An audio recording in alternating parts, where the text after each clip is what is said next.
The accident happened and rolled several times. Karatina Police Chief James Baraza says some of the students sustained serious injuries while others are in stable condition. That's the Newswire. I'm Leah Ubaga.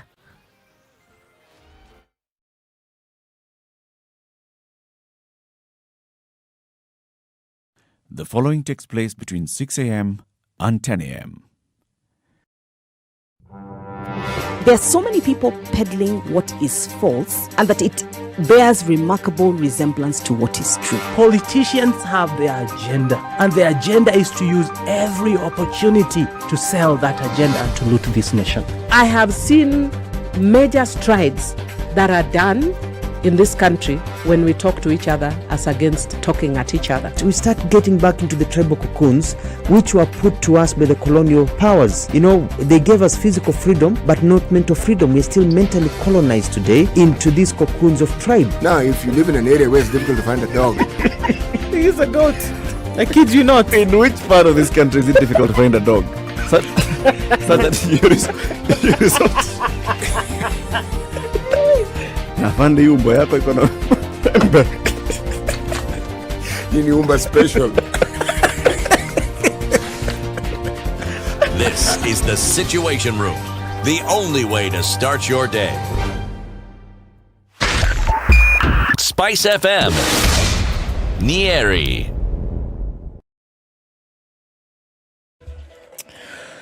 Oh my goodness. Today's that morning where Mombasa Road is already terribly crazy. We've had traffic all night and there is a lot of traffic on Mombasa Road this morning, then headed inbound. It doesn't look pretty at all. Folks have been on the road for many hours since last night, and it seems like it's something that is continuing well into today.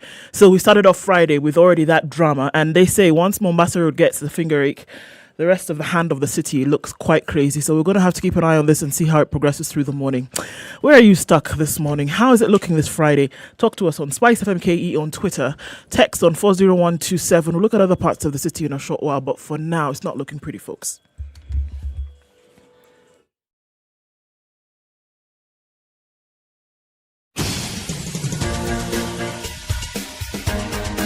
This is the Situation Room, the home of hard-hitting political commentary and penetrating insights about the state of the nation. This is a talk radio experience like no other. The Situation Room, a place for hard truths, debates, and elevated conversations. The Situation Room, witty, political, engaging, deep, controversial. In the room, we have C.T. Muga, researcher, academic, seasoned political observer, a fountain of wisdom in these politically uncertain times. Ndu Oko, Nigerian by birth, Kenyan by choice, communications expert, Pan-Africanist, a truth seeker and believer in people power, and Eric Latif, agent provocateur, the man in the chair, seasoned journalist, news hound, a man who believes in punching up, not down.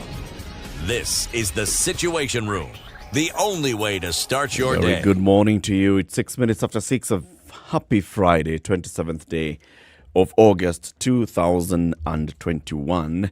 Eric Latif, Nduoko, and C.T. Muga with you here in the Situation Room for the next 4 hours. C.T. Muga, happy Promulgation Day.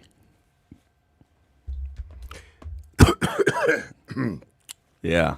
Thank you very much, Eric. I first of all want to send a greeting to Promulgation Day. It was today.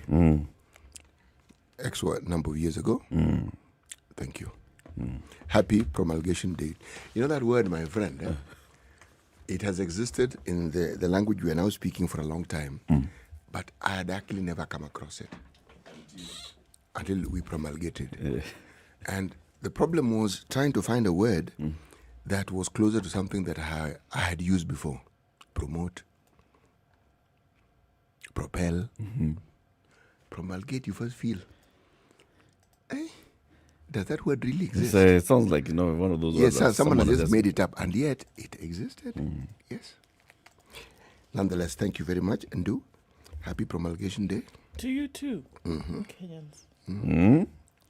Today is the 11th birthday of the Constitution.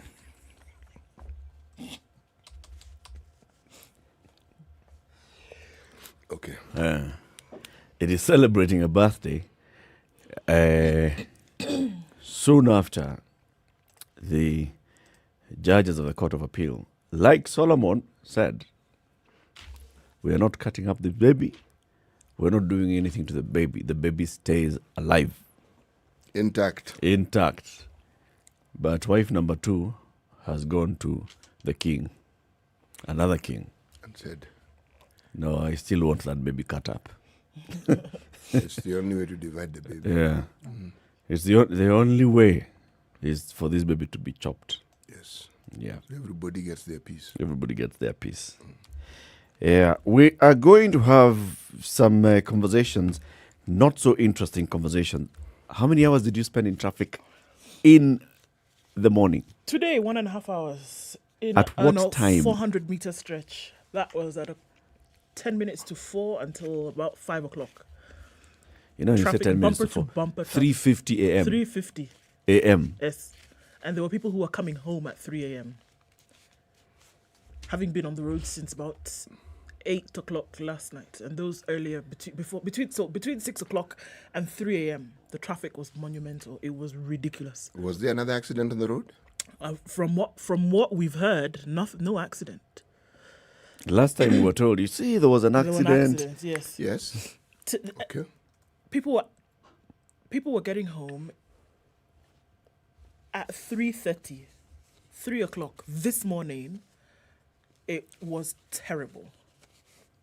And we started to see the signs of it about 6 o'clock. And when I knew things were bad... 6 o'clock yesterday evening? Yes, and when I knew things were bad was at about 7 o'clock when there was traffic on the inner roads in the estates now trying to join Mombasa Road. That's when I knew here it's going to be bad. Wow. And indeed it was. And so leaving the house this morning, 10 minutes, 3:50 until about 4:50 between the Gateway Mall and the SGR.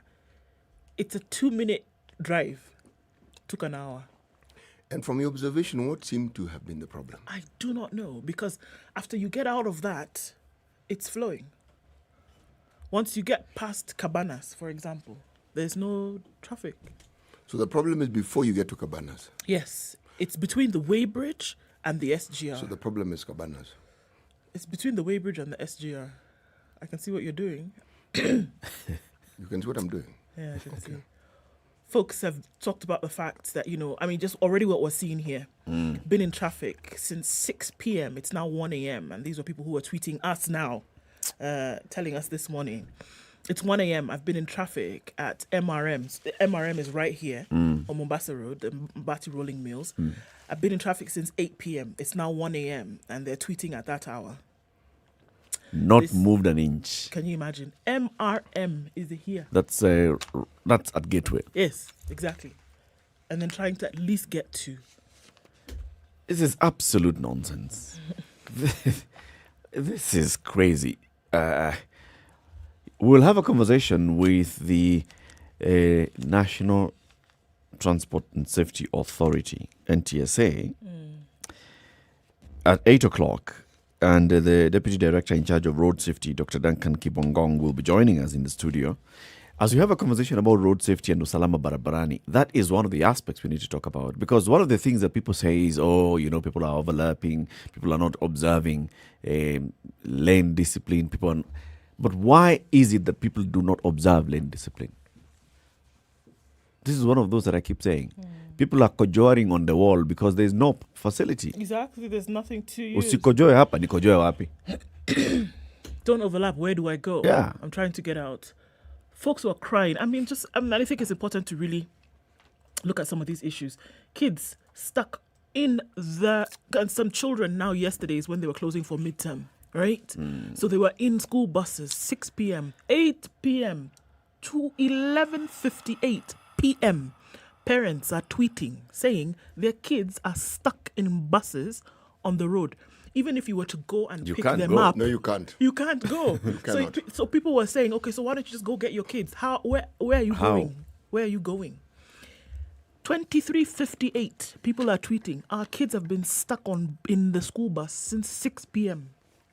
on the road. Okay, have we just opened that tweet thingy? Check NTSA Kenya. What have they said? What have they said? Yes. Yeah. NTSA Kenya, what have they said in the last 24 hours? What have they said? Nada. Nothing. No, not NTSA actually. Kenha. Sorry, Kenha. Kenha has been tagged all over the place, but Kenha has said... The last tweet by Kenha was 21 hours ago. Changamwe interchange taking shape. Then they show some very beautiful photos, aerial photos of the works going on at Changamwe. All right. And then before that was 2 days ago, the Nairobi Expressway is coming up quickly, and in the process, the road is carefully being woven into the existing infrastructure. This was a retweet from the Nairobi Expressway itself, and that's what Kenha was retweeting. The last thing that they also tweeted 2 days ago was a flyer about their engineers coming to this particular show. Is it possible for... today is Friday. The chairman told us every Friday they have communication. We understood what the chairman said, and we also understand the complexities of what they do, but we also understand when we are being taken round in circles. This is a very poor show. It cannot be the case. And so people were asking questions. I'm getting home at 1, 2 a.m. and then I must leave at 4 to be able to get back to work on time. Can you tell them if they were to leave at 4, they're late? Yeah, no. You left at 3:30. I left at 3:30. You will make it. You will make it. You will not make it. We're talking about... These are the options that people were being given last night. If you're at Nyayo Stadium, for example, and you're trying to go to Kitengela, it's faster to go through Kiserian than Mombasa Road. So what you want to do is go out in that direction and then come round. Essentially, you want to go to the Rift Valley and then come back. To Machakos. Yes. It's County, then come back to Machakos County. Lovely option, isn't it? It's ridiculous, man. It is ridiculous. We will talk about this all day this morning and all days until these people actually get the point. Hoping that they do get the point. Yeah, so when the NTSA person will be here, we'll also be reaching out to Kenha as well. Either the chairman or the engineer in charge of this project. They ought to say, what is the problem? And they ought to apologize directly to the people who've spent the night in traffic. You know, it can't be the same story on the same road every day, really. This is what I'm saying. It's not an accident on the road every day. It really is not. If you talk about a solution means that problem ceases to exist. Let's look at COVID quickly in numbers. Okay, really quick. So we'll look at the numbers from yesterday. In Kenya, 817 new cases. Sample size was 6,350. We're looking now at a positivity rate in the country of 12.9%. Fatalities recorded yesterday were 35. Recorded yesterday, but from over a time period. And we also saw the CS Ministry of Health yesterday at the Muthui Teaching and Referral Hospital commissioning a pressure swing absorption oxygen generating plant. Huh? A what? Pressure swing oxygen generating plant. There was an absorption word somewhere. Oh, yeah, sorry. A pressure swing absorption oxygen generating plant. They had told us a couple of months ago that this was going to be installed at the Muthui Teaching and Referral Hospital because the one that they previously had was a bit wonky, right? So now they were working on, making it better. So this is now this was being commissioned yesterday. Okay. Okay. So it can supply that hospital and others in the region. All right. 17 after 6. Let's take a quick break. We take a look at the weather and then we look at the newspaper headlines. If you're on Mombasa Road this morning, yes, just go ahead. Tag us on Twitter at SpiceFMKE, but also let's tag these people at Kenha Kenya, at James Masharia _ until the day James Masharia actually gets up and says, I understand. This is what has been happening and this is what I'm going to do about it. We shall not stop reaching out to him because ultimately that's his responsibility. 17 minutes after 6, a very good morning. This is the Situation Room, the only way to start your day. Spice up your life. 24/7 around the world non-stop. This is Spice FM. Hello. Halo, umesikia? Nimesikia nini? Hujasikia habari? Hebu acha nikuambie. Kile kimetokea. Hello? Hello? Hello?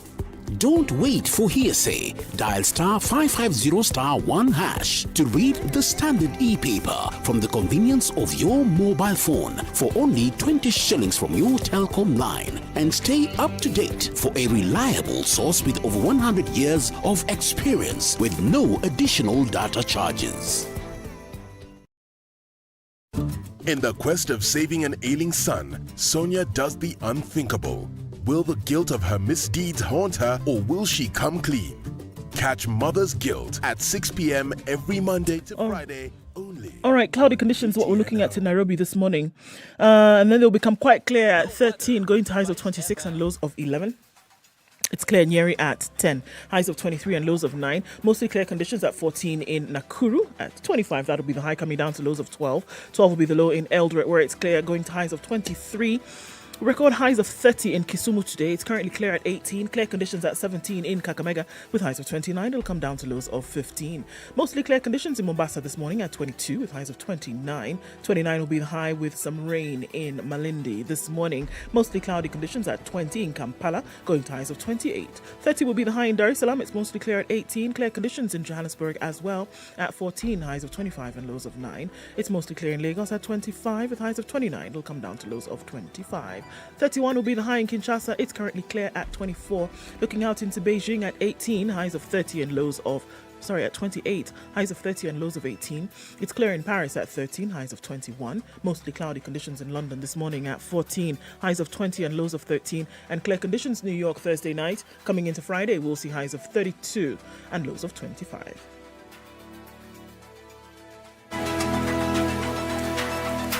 Classic soul, R&B, smooth jazz, neo soul, and nostalgic ballads. Make some noise. Yeah! You're listening to Spice FM.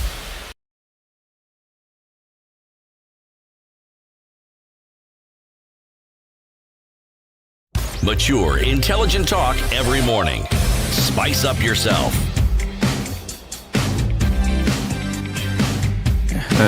20 after 6. People are online already? Yes, quite a number. Unathi Quenchasa says, good morning, crew. I'm listening from SA. Washira, Wilfred, Ndu-CT, and Eric. Gishugo is cold this morning, but you guys will surely warm up the day. Okay. Yes. Kelebogile Modise is tuned in also from South Africa, and he says, good morning guys, I love you so much. Have a great day from Gauteng. Lord Moore is watching from Meru. Simon Onyango is tuned in from Kisumu. Wesley Ajega says, good morning everyone, already enjoying the show from Nandi County. Kiroa Peter for some reason wants me to remind CT that this vaccination exercise is experimental and not a must, and not all want to be guinea pigs. So Stanley Ngashe Stan says, good morning. Beautiful view once again from Mount Kilimanjaro. We are all blessed to be here. Sending love to you all. That's Jatelo Vic. And Jeff O'War says, good morning. Love your show from Kerarapon. And that's Angela Shihela. Waterman Jeffrey tuning from Minneapolis this morning in the States. And Kangema is where Samuel Mwangi Kamau is tuned in from. Kennedy Ogodo wants you to know that he's watching from his mansion in Kisumu. Okay.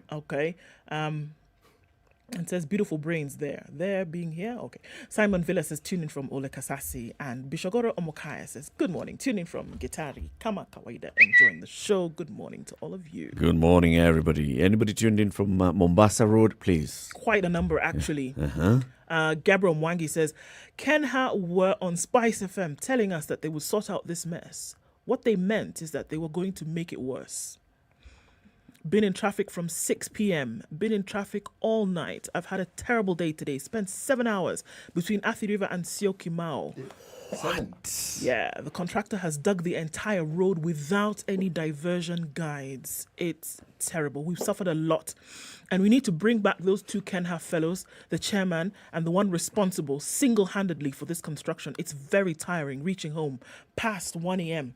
and you have to wake up again at 4. Something has to change. The section of Mombasa Road is out of hand. It is too much. They must be responsible. They must be answerable. And they must be accountable for what's happening. City, today's proverb.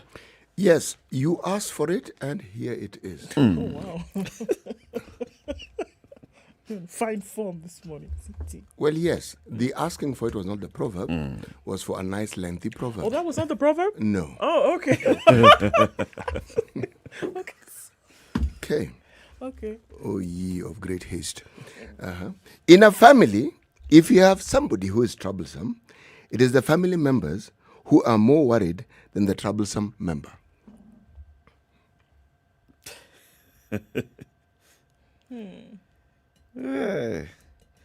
In a family, if you have somebody who's troublesome, the rest of you all are the ones with the problem. Guy's doing his thing, The man. person you think is troublesome. Probably wondering what the hell is wrong with the What's rest wrong of with all you. of you? Yeah. Why are you pitching a fit? He or Yes. she is doing their thing. And it's just getting on with life, like the rest of you. But you're Adjust. worried. Fit in. Ken Ha fits very well in this one. They're just doing their thing. They're wondering, what's the problem? See, the road is being... See, we are building a The road road. You needed a road. to address the perennial problem of traffic, Traffic. in this Yes. particular section. Yes. So what's People are your here making problem? And how will you know we're addressing the perennial problem of traffic if we don't create even more profound traffic than you normally had before we started constructing this road? How will you know this? So, please, stay in traffic until 4 o'clock. Have you stayed until 5 the following morning? You haven't. So why are you complaining? Is it the next day? No. No, not yet. So why are you complaining? And in fact, I'll remind you, even before we started building this road, you still used to get stuck in traffic Yes. on this road. And we hadn't dug up anything. And we hadn't dug up anything.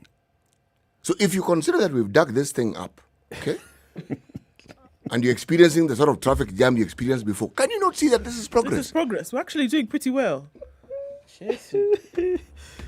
Let's look at the headlines in the papers, shall we? Sheesh. You want to start with the The one. yeah. So, Ruto's elite GSU security has been replaced. Dun, dun, dun, dun.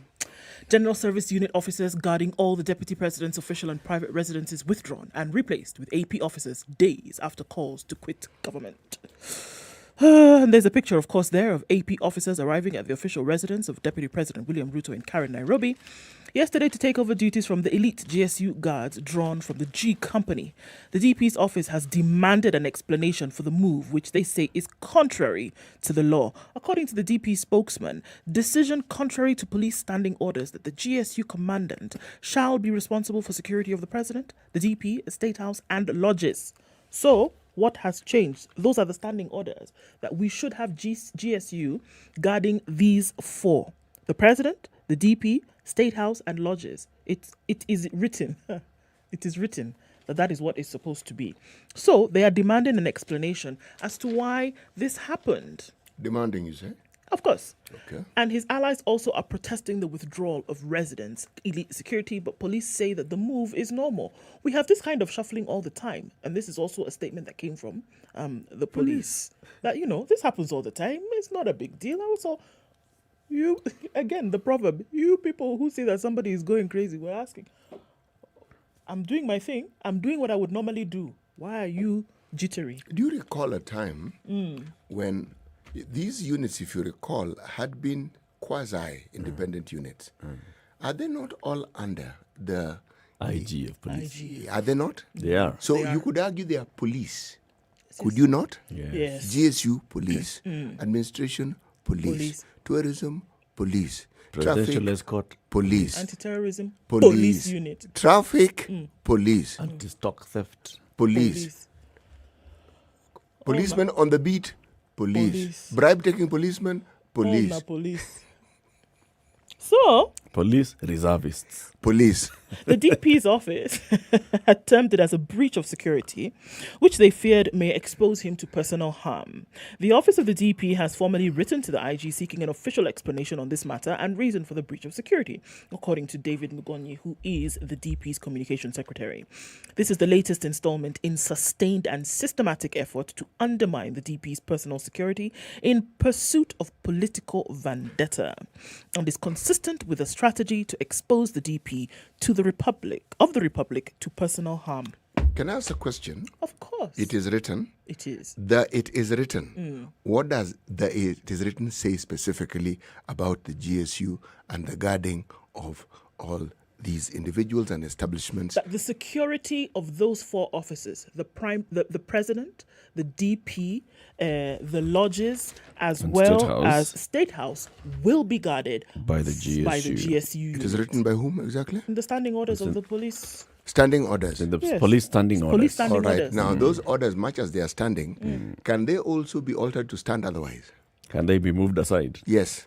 In the Can they standing be orders- altered? In the standing orders of Parliament, this is something that has been said, it has been debated. Can you go and alter it? I'm just asking because I They don't can be understand. altered. But I guess the thing is, the police standing orders can be altered. The people that we are talking about here is the deputy president and the president, who are then to be affected if you alter the standing orders. Would you inform them? Yes, you would. But let's flip it. Let's flip it. These 2 people, the president and the deputy president, are the only 2 people in this republic who are answerable to nobody else, apart from directly to the citizens. Police are answerable to them, not the other way around. So you cannot wake up and tell me that junior people decided that they are going to do something And that this is a without the knowledge of the and that this is a the customary seniors. shuffle that happens at any time. Absolutely not. And we just, it just happens. It's normal behavior that we do this on a regular basis. No. You know, what we're dealing with here is not the reshuffle. It's the optics. It's the optics of it. Optics, of course. And I think that was the intention. The intention is not even the reshuffle. It's a message being like sent, what yeah. the police statement says, that the personal security is still under the presidential escort, the Recce company. Yes. It's these guys who open the gates and who patrol the grounds. Are they GSU or are they AP? It's the optics It's a of message removing that's an being entire sent. contingent of officers and bringing a completely new contingent of officers. The optics of it. The people who did it knew what the optics would mean. And what they intended to have is this kind of headlines. Okay? And what I said immediately after looking at this is one of those other dramas that, okay, don't go to Uganda. You could go to Uganda. Don't go to Uganda. Don't go to, where was it again? Sudan or Congo. Don't go. You can go. Oh, you resign if you want. Oh, I'm a man on a mission. Oh, I'll do this. I cannot attend a funeral here. This is all to occupy the minds of the people. Whereas these 2 gentlemen, the president and the deputy president, have their work cut out on very many fronts in this country. We have people who are hungry. 10 plus counties. People are sleeping on the road for 10 hours. These police officers that we're talking about shuffling here, their colleagues have been killed in Baragoi, in Isiolo, in Laikipia, in Samburu. They are being killed as we speak. In the course of duty. In the course of duty by marauding gangs who are heavily armed. Now, instead of focusing on how we can disarm these marauding gangs or whether and ensure our people peace, are as armed as those ones are or better armed, we are being treated to this. We are being treated to this drama of, you move this, move the other. And then that's what occupies the conversation in the country an entire 24 hours. That is what is our focus. And Do you think that woman in somewhere, Ganze Kaloleni, who has not fed her children for 2 days, is really concerned about who's guarding who? Do you think that's her primary? That peasant farmer in Ilkek, do you really think that this is what concerns them every single day when they wake up? Yeah. There's, when you talk of the optics, what is implied in everything that we're reading here is that the GSU are a superior force. And in so doing, you're saying that the people, the GSU, the administration police, who are actually being now posted are inferior. No, their training is the same. These people are all paramilitary trained.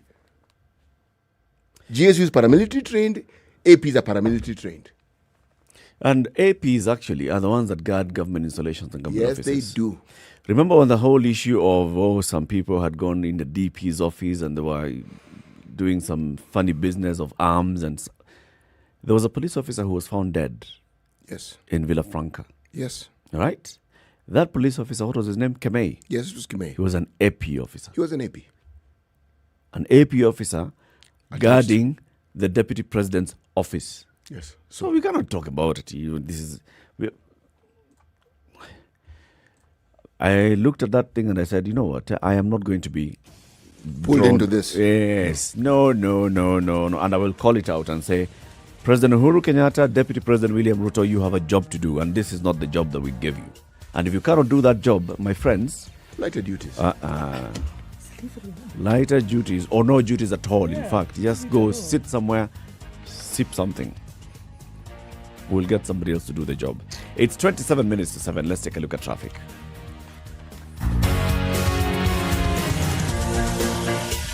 This is the Situation Room, the only way to start your day. The following takes place between 6 a.m. and 10 a.m.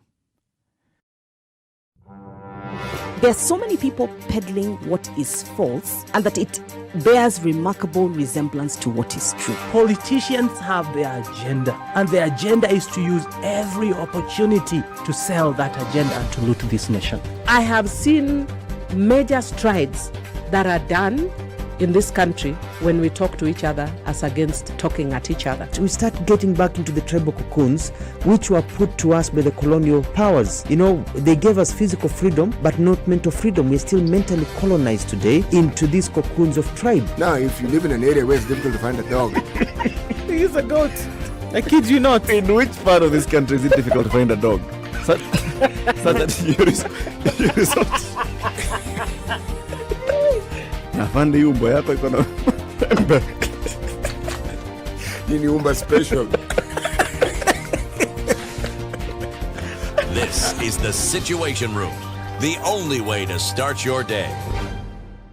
Yeah, inbound on Mombasa Road today, quite a lot of traffic today.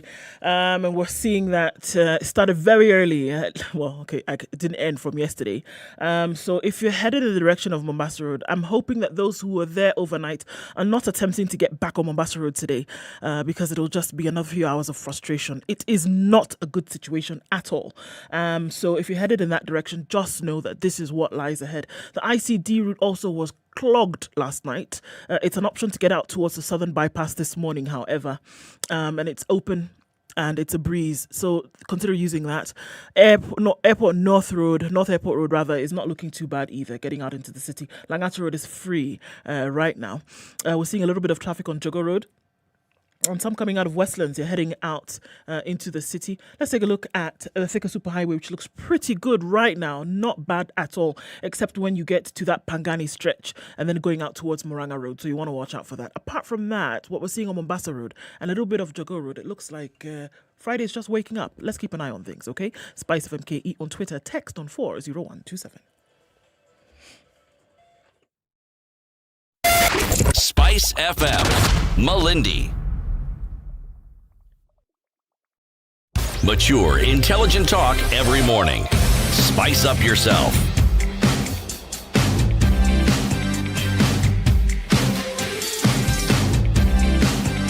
Mornings done right. 94. All right, at 24 minutes to 7, let's look at more headlines in the papers. So there's a story on page 3 of the Standard today. 2 women in court claiming 55 million shilling estate of the late governor of Nyeri, Wahome Gakuru. A woman claiming to be a widow of former Nyeri Governor Wahome Gakuru now wants a share of his 55 million shillings estate. Wangoi Mwaura says she was the wife of the late governor after he separated from Catherine Kirumba Karemu. Karemu has taken full control of the late governor's estate after the High Court in Nyeri issued her with a certificate of confirmation of grant in 2021, May 6th. Justice Abigale Mshila allowed the woman and her 3 sons to be the only beneficiaries of Gakuru's estate. Wangoi, in her application for the revocation of this grant, dated July 21st and certified as urgent, claims the late governor separated with Karemu in 2008 and they were undergoing a divorce proceedings under case number 299 of 2013. I was his wife, having cohabited with him for 7 years from 2010 to 2017, and we were blessed with a son before the deceased met his death in a road accident. She says Nakuru used to maintain her bills, used to pay her rent in 2 houses, and the application for grant by Karemu omitted her name and that of her son from the list of beneficiaries. These are things that we see always, Telling you. over and over again. Never an end. Never a dull day in the family court. You know, Eric, it is good that you made the statement you made with regards to the change of guard at the residence and the public residence and private residence of the deputy president. There's mention of standing orders, right? There seems to be an unwritten standing order among our politicians that they must use every effort within their means to try and either hoodwink us, take us around some merry circle, or take us on a wild goose chase. Okay. Why do I say this? Just when you think that there is a certain position being taken by politicians, they're not surprised. They shock and awe you by doing a complete. This one, can't call it a U-turn because it's a little beyond a U-turn. On page 6 of The Nation, and I'm going to read. Small article, an eighth of the page, but very important. Ruto allies now back BBI Plan B. I'm going to read. Okay. Lawmakers allied to Deputy President William Ruto have had a change of heart, pledging to support proposals in the Building Bridges Initiative, BBI, if pro-President Uhuru Kenyatta MPs table it in Parliament. Right. Following the revelations of a planned move by Naragwa MP Jeremiah Kioni and several others to cherry-pick some BBI proposal and ratify them through Parliament, after the referendum route failed, DP Ruto's allies now say they can be persuaded to vote for the pro-Wananchi proposals. Can be persuaded. Yes. Wait for it. The details. These, they say, include, and I read, guaranteeing that at least 35% of the national budget goes to the counties and setting aside at least 5% of counties' budget goes to wards, as well as provisions touching on incentives for the youth and SMEs. Now, the details and the contents of what was in the BBI was known to all these people all along. Before. Yes. But for the longest time, wholesale, that thing was retrogressive. It doesn't matter what you say. Pro, not pro. It's drama. So the question I've been asking myself, what really is happening? Eric, I think, has had a handle on this for a long time. And he has said, these two fellows understand each other very well. Don't be fooled for a single second that all these differences that you're hearing about actually exist. Something is going on, and that is the question I would ask. All right? What is going on? What really is going on here? What games are actually being played? Because games are certainly being played. Oh, yes. It's public drama. Yes. The public is being treated to some drama, some long script. Some mind-occupying script. Yes. And yet, our problems are getting deeper and deeper on a daily basis. Every single waking day, there's a new challenge that people are facing. And those are not the challenges that we are addressing. We're looking at, Sijui. Over 100,000 police officers to undergo mental tests in the wake of suicide cases. It's interesting. You're reading the same thing I'm looking at. But please carry on. So it says, the National Police Service Commission has rolled out a nationwide mental assessment of all officers as it seeks to address depression within the service. The assessment to determine if the officers should continue discharging their duties has already been conducted in Nairobi and will be rolled out across the country. The chairperson of the commission, Eliud Kenuthia, yesterday told National Assembly's Committee on Administration and National Security that they have established a medical board to carry out the exercise. It's already monitoring more than 200 officers with mental illness, and the commission, in a document, said it's assessing 104 officers to determine their suitability to continue serving, while another 113 are being treated for mental distress. There are about 113 police officers within the NPS under care and treatment for mental illness, 4 females, 109 male. 113 police officers are already undergoing care for mental illness. 104 others are being assessed to determine if they are suitable to continue serving. Yes. 200 are being monitored. Okay. What I would find useful, and perhaps it's a reporting issue, is if it was laid out in greater detail. What do I mean? According to the nation, they are starting off, this exercise in Nakuru. Okay? Then they'll move to Eldoret, Kisumu, another part of the country. The movement is okay. It's been mentioned in passing. What I'd like to know is how permanent and how structured this, what we're calling an exercise here, will be, because it can't be an exercise. It has to be an integral part of the service. Yes. And it has to be continuous, it has to be available. Yes. And it can't be rolling out at No. nyinyi watu wa Samburu ngojeni yenu ni October. No. Watu wa Samburu, the people of Samburu ought to have their own. Yes, you're building it, and I can understand it moving progressively, and I can understand where you would argue people have more issues with the sort of work that they are confronted with on a daily. All that is detail that is understandable. But what is the structure? How do you plan to roll it out? Yeah. What sort of personnel do you plan to people these units with? All that is important. Yeah. Because what you've actually begun is a data collecting exercise. As you assess, you'll get to have information you didn't have before. Yep. Now, I need to know, when you have that information, the plan thereafter. What do you do with this information? How do you move it forward? What is it that you do so that it is something that those who are in the police service can rely on and know that this is what we have taking care of our mental health? Because these ones, as far as I'm concerned, they're statements being made. I've not read anywhere about a structure or a structured response to this particular problem. Yeah. Unless you've read it and I haven't. I haven't seen it. I haven't seen it either. I haven't seen it. Is it long running, or is it just is it a reaction to some of the issues? Reactionary. What are you looking at? I'm looking at Kenya Airways and how they've lost 11.5 billion shillings in half year. National carrier Kenya Airways has reported a net loss of 11.49 billion over the last 6 months to June 2021. This is, however, an improvement from the 14.33 billion that the airline reported over a similar half in 2020. The airline attributes the reduced losses to cost reduction over the half year, as well as lower consumption of fuel, owing as well as lower consumption of fuel owing to fewer flights and a drop in fleet ownership costs following negotiations with aircraft owners leasing planes to KQ. The huge loss is despite the airline's cargo business posting growth. KQ's revenue, however, declined 27.35 billion over the period compared to 30.21 billion in the half to June 2020. Severely impacted by COVID-19, it would appear as though the airline continues to struggle. According to Chairman Michael Joseph, during the period, the company's main focus was and still is cash conservation.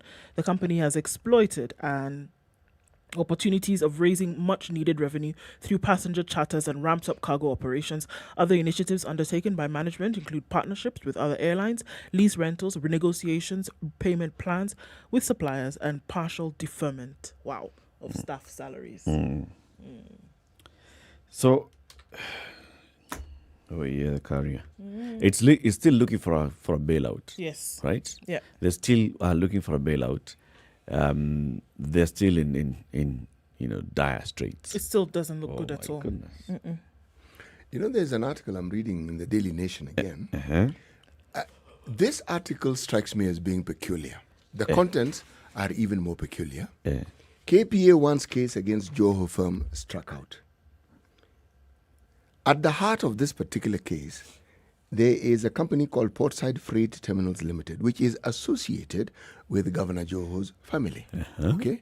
Now, their quest was something fairly noble. They wanted to start a second bulk grain terminal. Yes, meaning the one already exists. They wanted a second one. Now, this is at the Port of Mombasa. Port of Mombasa, yes. So this is a separate story from the one of SGR, blah, blah, blah. No. There are many stories. This is a new one. Okay. New improved. Okay? So, Mtata said, you know something?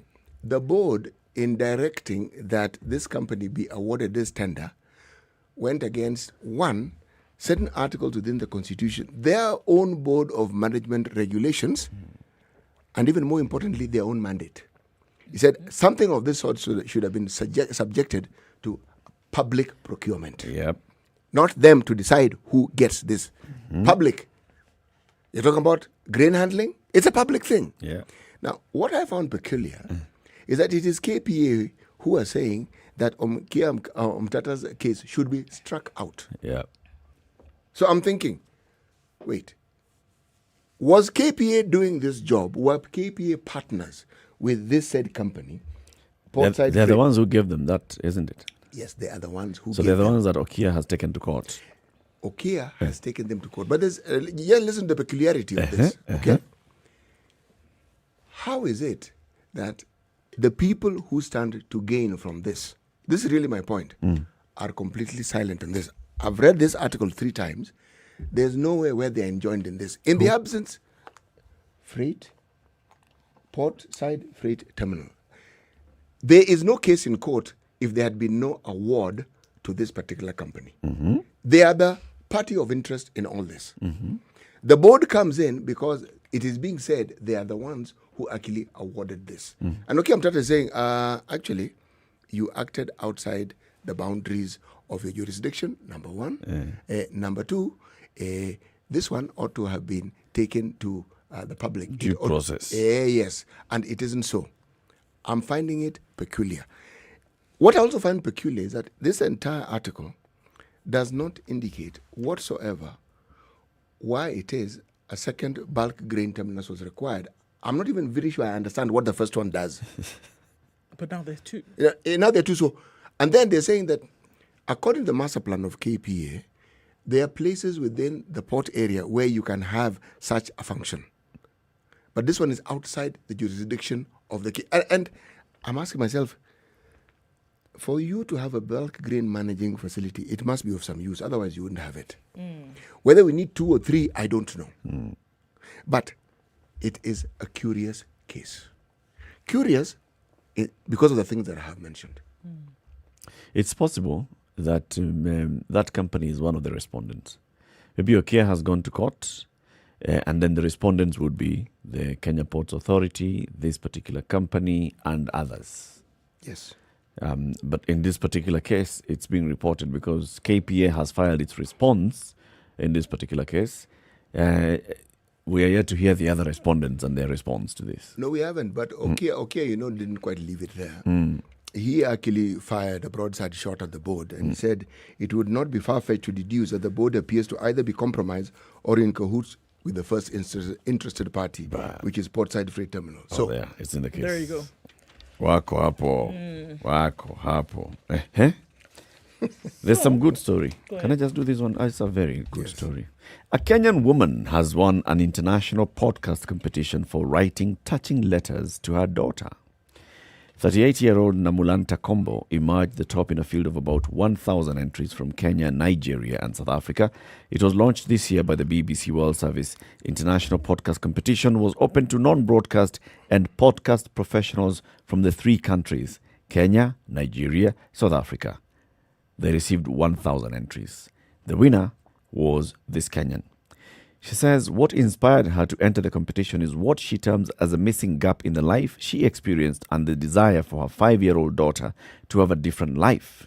One of the things I'd love for her to know would be to just be the best version of herself unapologetically. That's the one message I'd like to give her today. So she came up with this podcast where every day she gives her own stories, but she's basically communicating to her daughter. The daughter, as she grows up, will be accessing this information. Ties into what we were talking about yesterday on parents and how to parent the modern day child, especially on matters of reproductive health and such. Sure. I think it's brilliant. Right, so things were not so rosy for the folks in Kabul airport yesterday. There was an attack there. So we're just looking at this unfolding situation in Afghanistan at the moment. Suspected suicide bombers struck the crowded gates of Kabul airport with at least 2 explosions Thursday, causing a bloodbath among desperate civilians hoping to flee and casting the final days of the Western airlift of its allies into chaos. So we're still seeing a lot of people being evacuated from Kabul. from Afghanistan in general. A Taliban official said at least 13 people, including children, had been killed. Surgical hospital run by an Italian charity said it was treating more than 60 wounded, and the Pentagon said the US personnel were among those who were hurt. So there are a lot of people trying to get out, and it would seem as though with the chaos that is already there, now we're adding onto that with these kinds of attacks. If we pause for a second, these pictures that we keep seeing, it's like the whole country wants to leave the country. Okay? Through one route. And I'm asking myself this very simple question. Maybe you can help me. What are people running away from? The threat of, the threat of a curtailed life is what a lot of them have been saying. And we're seeing a lot of countries taking people in. Uganda, Belgium, the United States, Canada, and they're leaving in droves. Thousands of people don't want what they are calling a suppressionist lifestyle by the Taliban in Afghanistan. That's what we're seeing. These fellows have been in power before. Huh? This is not their first rodeo. But the thing that strikes me as I'm reading all this and hearing about it is that they may have been united, all these little groups, because this isn't just one person. The dominant one is the Taliban. When they wanted to achieve what they've achieved. Having achieved it, I would like to see how they hold it together. I don't see them holding it together. Power makes for very strange. Yeah, power makes for very strange bedfellows. I think it's also a big indictment on those 20 years of NATO in Taliban and in Afghanistan. Because the people, as they are fleeing, they're looking for any single way to get out. Okay? It doesn't matter. Yeah, which means that the last 20 years did not succeed in giving them hope, in empowering them to build their country. They were still living. It's like one occupier is leaving and another occupier is coming. They were dependent. Yes, they were always dependent, and now they want to move to where they feel the dependency came from. Yes, they're following the opportunities. They may not be necessarily running away from. They're running to.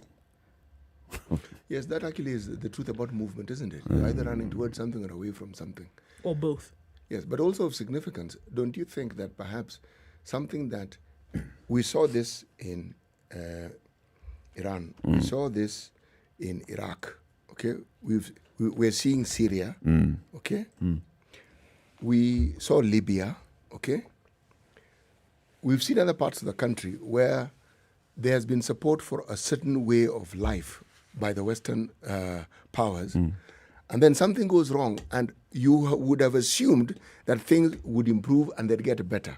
And yet what you have is pandemonium. Yeah. So we saw this. It's an earlier time that people don't seem to recognize, but in Latin America and the influence of the USA. And the question that I felt begged a response to that time was, why do you think that socialist and communist-leaning parties had held such sway? Because they supported individuals who gave new meaning to the word dictatorships. They gave new meaning to the word repression, and all in the name of they were a blockade against communism. And so years later, people come to power, the same games are being played. What is it that Maduro experienced? This man seemed to be socialist-leaning. And you're thinking, if they're socialist-leaning, So what? If the people choose that, so what? Yes. Maduro took over from Hugo Chavez, who went head-to-head with some of these Western powers. Oh, didn't he just? And then he was the preferred successor, and he takes up. And then look at the chaos. In a country that is so wealthy, it holds the world's largest reserves of oil. And in that chaos, you cannot benefit from this enormous wealth that you have. Not at all. Not at all. It's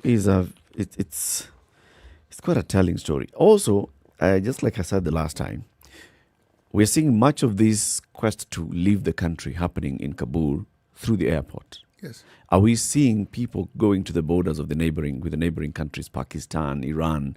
What are those others? The other stands, Turkmenistan, Uzbekistan, Tajikistan. Are we seeing people moving in droves, seeking to cross the border into those countries? Because we see that in Syria. We've seen that with Libya. We've seen that with other countries. Myanmar, we see people who are fleeing Myanmar crossing. My friend, we've seen it in, don't take it far, we've seen it in Ethiopia, we've seen it in Sudan. Yes. Even in the DRC. We've seen it. Yes. Says something. In the next hour, we're going to be having a conversation about counties, okay? And it'll be a conversation about Kitui County. Somebody who wants to be the third governor of Kitui County. He was the first deputy governor of Nairobi County. His name is Jonathan Muake. He'll be joining us. As we do that, there's a story here that's quite disturbing. Our son's killers will never know peace, according to slain student's family. Lucy Chepkemoi, a distraught mother from Keongo in Kericho County, is crying for justice after the death of her firstborn son. Gabriel Kiprotich, a student of Dedan Kimathi University, was last seen alive on the 20th of August. According to police reports, he was heading to Nyeri to activate his bank account, which he had opened the previous day. A missing person report was made at a police station in Nyeri County, but his body was later found with stab wounds. The university's Dean of Students, Benson Ongarora, said he didn't have the exact details of what led to the death of Kiprotich. Now imagine you've sent your child to university from Kericho to Nyeri, and what you hear now is that his body has been found. Hey. No answer. Dean doesn't seem to know what happened. Fellow students don't seem to know exactly what happened. And that's why the family is basically at pains and saying they will never know peace. In fact, I think what they're saying is, may they never know peace for taking away our son from us. Very, very sad stories happening all over the country. Keep it right here for those conversations. Are you stuck in traffic? We'll be looking at the traffic shortly. Tweet us at SpiceFMKE. Also include at Kenha Kenya and at James Masharia _ Let them know. Good morning. It's 7 a.m.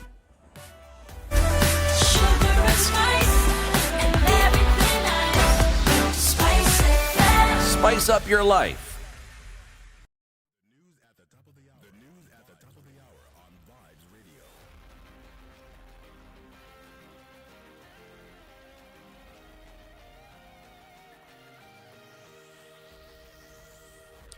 Good morning. This is the Newswire. I'm Leah Ubaga. Deputy President William Ruto's allies have condemned the move by the National Police Service to withdraw his GSU security detail and replace it with administration police officers. The leaders say the move is cowardly and politically instigated. In fact, the Deputy President does not need those allied or beefed up security. His security is with the people and God Almighty. And we are praying for him. We are praying for this nation. I know there will be more frustration. Having security is not a favor that you give to the Deputy President to give him security. It's a right. And it is Kenyans who actually put him there as the Deputy President. We would not expect them to be withdrawing the security of the head of state. They cannot also be withdrawing the security of the Deputy President. Meanwhile, Kenyans have hit out on the police service on the changes.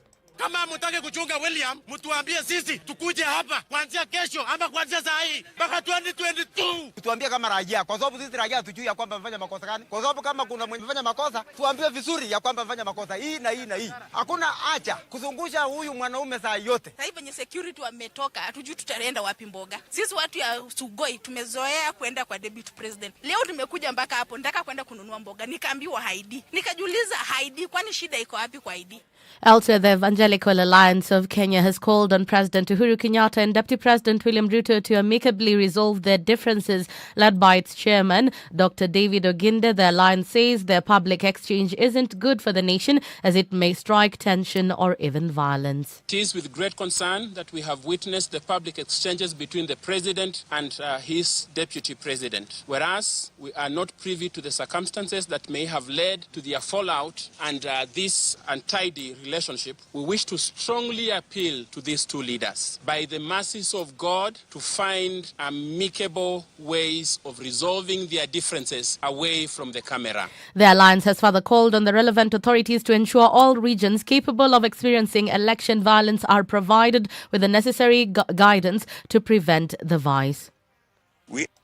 We urge the NCIC, the National Police Service, and the DPP to work with the church and other religious bodies to ensure that those who incite violence are held accountable and their political parties are seriously sanctioned so as to bring an end to the ugly culture of impunity that seems to have taken root in our country. And finally, the Coast Regional Police Department has dismissed allegations that the attempted terror attack at the Likoni ferry crossing on Monday was a drill. Regional Police Commander John Elungata has criticized the public, who said the incident was an attempt to imitate the drill, saying they should have confidence in the security forces while carrying out their duties. 2 suspects were arrested during the incident, and so far 14 others have been arrested. That's the Newswire. I'm Leah Ubaga.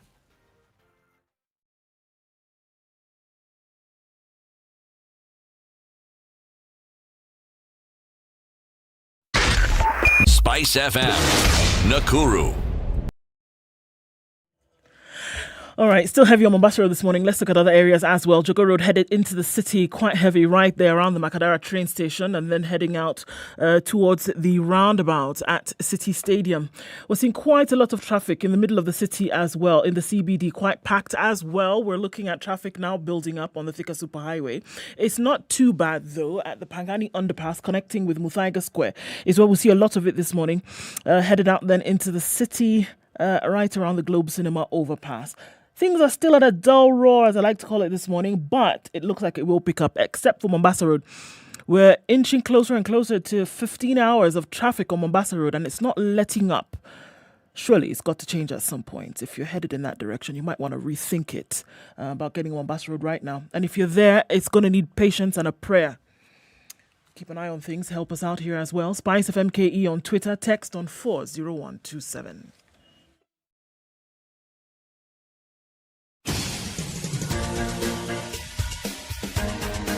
This is The Situation Room, the home of hard-hitting political commentary and penetrating insights about the state of the nation. This is a talk radio experience like no other. The Situation Room, a place for hard truths, debates, and elevated conversations. The Situation Room, witty, political, engaging, deep, controversial. In the room, we have C.T. Muga, researcher, academic, seasoned political observer, a fountain of wisdom in these politically uncertain times. Ndu Oko, Nigerian by birth, Kenyan by choice, communications expert, Pan-Africanist, a truth seeker and believer in people power, and Eric Latif, agent provocateur, the man in the chair, seasoned journalist, news hound, a man who believes in punching up, not down. This is The Situation Room, the only way to start your day. 5 minutes after 7, Kenya's biggest conversation continues. This is the second hour. We thank you very much for joining us. And if you're stuck on Mombasa Road or anywhere else, let us know, SpiceFM KE, so we can alert everybody. And also help us to alert CS James Masharia at James Masharia _ and the Kenya National Highways Authority at Kenha Kenya.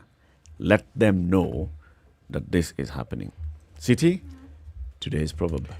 In a family, it's a bit of a story here. In a family, if somebody who is troublesome, let me start again. In a family, if you have somebody who is troublesome, it is the family members who are more worried than the troublesome member. Okay. This falls in the category of proverbs or stories?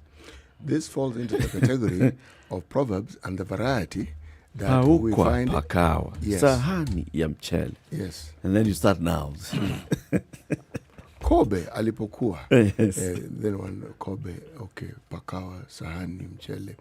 The So thing when you is, hear sahani and then you hear kobe, you think it's kikombe. there's one particular proverb that I came across. And that one was something like around 5, 6 sentences. If an antelope wakes up in the morning, it was a story. There are those that are brief and to the point. A stitch in time saves 9. Done. Some Hari has no blessings. Yes. Some give you a bit of a background, a bit of a story, something for you to hold on to. They paint a little picture in words so that you get a gist of what's going on, and then they sort of like drop you gently into what now qualifies as being the proverbial part of that story. Let me guess, this is a Kenyan proverb. No, this is an African proverb. An African proverb from Africa. From proverb. Africa. Which part of Africa? Africa. Yes. Our guest is Jonathan Muake. He joins us in the studio.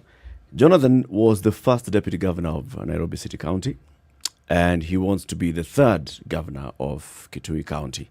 Jonathan, thank you very much for joining us. Asante sana. Always lovely to be here with you guys. That proverb, that story proverb, if you were to say it in Kikamba, would it even be that short? It would be now a whole day. Kamba is about stories. Maybe not a whole day, but half a day probably. We like stories. You know? With a melody to it. Bas. Yeah. So, Jonathan, thank you very much for joining us. You're somebody who has run a county as a deputy governor. Yep. In fact, you faced the challenge of devolution, starting of devolution, a whole new concept in the country. You're coming in as a deputy governor, and then you have taken the country's largest county in terms of revenue, in terms of population, everything. And then you came in as deputy governor. The last time you were here, you gave us your experiences, some of the wins, some of the gains, some of the challenges that you had with this. Now you have shifted from Nairobi and you're going to Kitui. Why Kitui? Why not Nairobi? You have experience with Nairobi. Yeah, I think two major reasons. The first one is I got quite a lot of experience in Nairobi. I learned how, if you managed public resources well, how you'll be able to really uplift communities. Kitui is where I'm from, and Kitui is very, very far behind. So I was looking at just two things when I made my shift to go to Kitui: impact and sustainability. And I thought I'd have a bigger impact running in Kitui and helping the people from Kitui come from where they are up to where they should be much quicker than I'd do impact in Nairobi. So I think that's the major issue. The second issue was more visionary. Governor Sonko became the governor of Nairobi. He couldn't manage the work, so his functions were taken away from him by the president, and they created a whole new animal called NMS, Nairobi Metropolitan Services, which is headed by somebody who's not elected by the people. And about a year and a half ago, when there was this story of BBI, there was actually quite some conversation about removing Nairobi as a county. Then that conversation came down a little bit, and it's about stripping key functions of Nairobi as a county and giving it to the national government. So just knowing how politics worked, I didn't think it made sense to begin to look for a public office that might not exist by the time we're going to the elections. One. Number two, I told you I'm all about impact. It didn't make sense, even if the county of Nairobi stayed and there was still an MS, that you go in, you run for elections, you tell the people what it is you're going to do for them when you're elected, and as soon as you get elected, your first job in office, once sworn in, is to write a check of 80% of your budget to somebody who's not elected. And give away 80% of the things you said you do for your people to somebody who's not elected. It just didn't make any sense to me. So since I'm from Kitui, I decided, why don't I go and serve Kenyans in a place where I think I'd have maximum impact? That's why I shifted from Nairobi to Kitui. Okay. Excellency, let me tell you what I'm hearing. Okay? Please, at any time I veer off the well-trodden path, please stop me. But this is what I'm hearing. Yep. I'm hearing that when His Excellency Malombe was in power and the governor of Kitui, thereafter, the Her Excellency Charity Ngilu, that what these people have done amounts to near nothing. And that you hope to start off from the nothing that they have achieved so far and move the great county of Kitui to the place where it ought to be. No, nobody does nothing, and for us to say that people are doing nothing is extremely unfair. But what is it that you're doing, and what impact does it have to the people? So, for example, leadership today should be highly collaborative. You must work with other leaders, elected leaders, community leaders, leaders in the security sector, to be able to get things done. You must work with people. Yeah. So if I come to your area, and the problem in your area is water, and everybody has a water problem, and they say if you sorted out water, you'll sort out our health, you'll sort out our crops, you'll sort out our food, and we're okay. And as governor, you choose, because you have not spoken to the people, you choose to put streetlights. That's not the problem in that area. But if you're asked, Daktari CT, you've done something. You put streetlights. Right, so you've not done But what nothing. impact do those streetlights have to the people that you're serving? Is that what they asked for? Is that what they asked for? Is that what they need? But you have done something. You can't say you've done nothing. So I mean, I think the phrase you used was that Kitui is lagging behind. It is. Right? Absolutely. So Yes, these it things is. that you've mentioned just now, doing things that perhaps are not what the people need at the moment, Yes. is that a result of poor leadership? And how would it be different if it was you sitting in that position? Leadership is about styles. Yeah. What I regard as poor leadership is when you don't allow the people who follow you, because people are leaders because they are followers. When you don't allow the people to follow you to progress. To me, that's poor leadership. You could be leading, but are you leading properly? And like Eric said, I got a lot of experience in Nairobi. I learned how to build a city. Kitui is not a city. That's something that I can deliver to the people of Kitui and say, listen, there's the Urban Areas and Cities Act, Section 5, that gives you 8 or 9 things that you need to do for your town or your municipality to become a city. Maybe that's something that we can start. And that's experience that all my other opponents don't have. Yeah. So it's really about coming up with a plan, a practical plan on how you can move your people from where they are to where they need to be. When we say Kitui is lacking behind, it's not just rhetoric. There's indicators. Yeah, you look at the poverty index. In the last 5 years, the people of Kitui have gotten poorer. These are statistics that are there from the Kenya National Bureau of Statistics. When they go and look into households, the number of people getting jobs from those households are getting less. Yeah, so unemployment is rising. If you go into Kitui and look at healthcare, the number of hospitals today that have medicine versus the number of hospitals that had medicine 5 years ago has decreased substantially. I mean, a year and a half, my good friends, since this pandemic came, Kitui has zero ICU beds. Doesn't make any sense.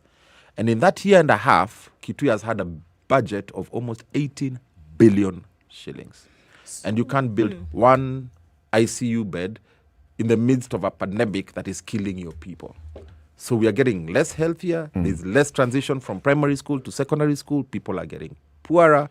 And those are some of the things that we want to say, okay, guys, listen, why are we lagging behind? And the whole essence of devolution was to be able to have the counties as a catalyst for development.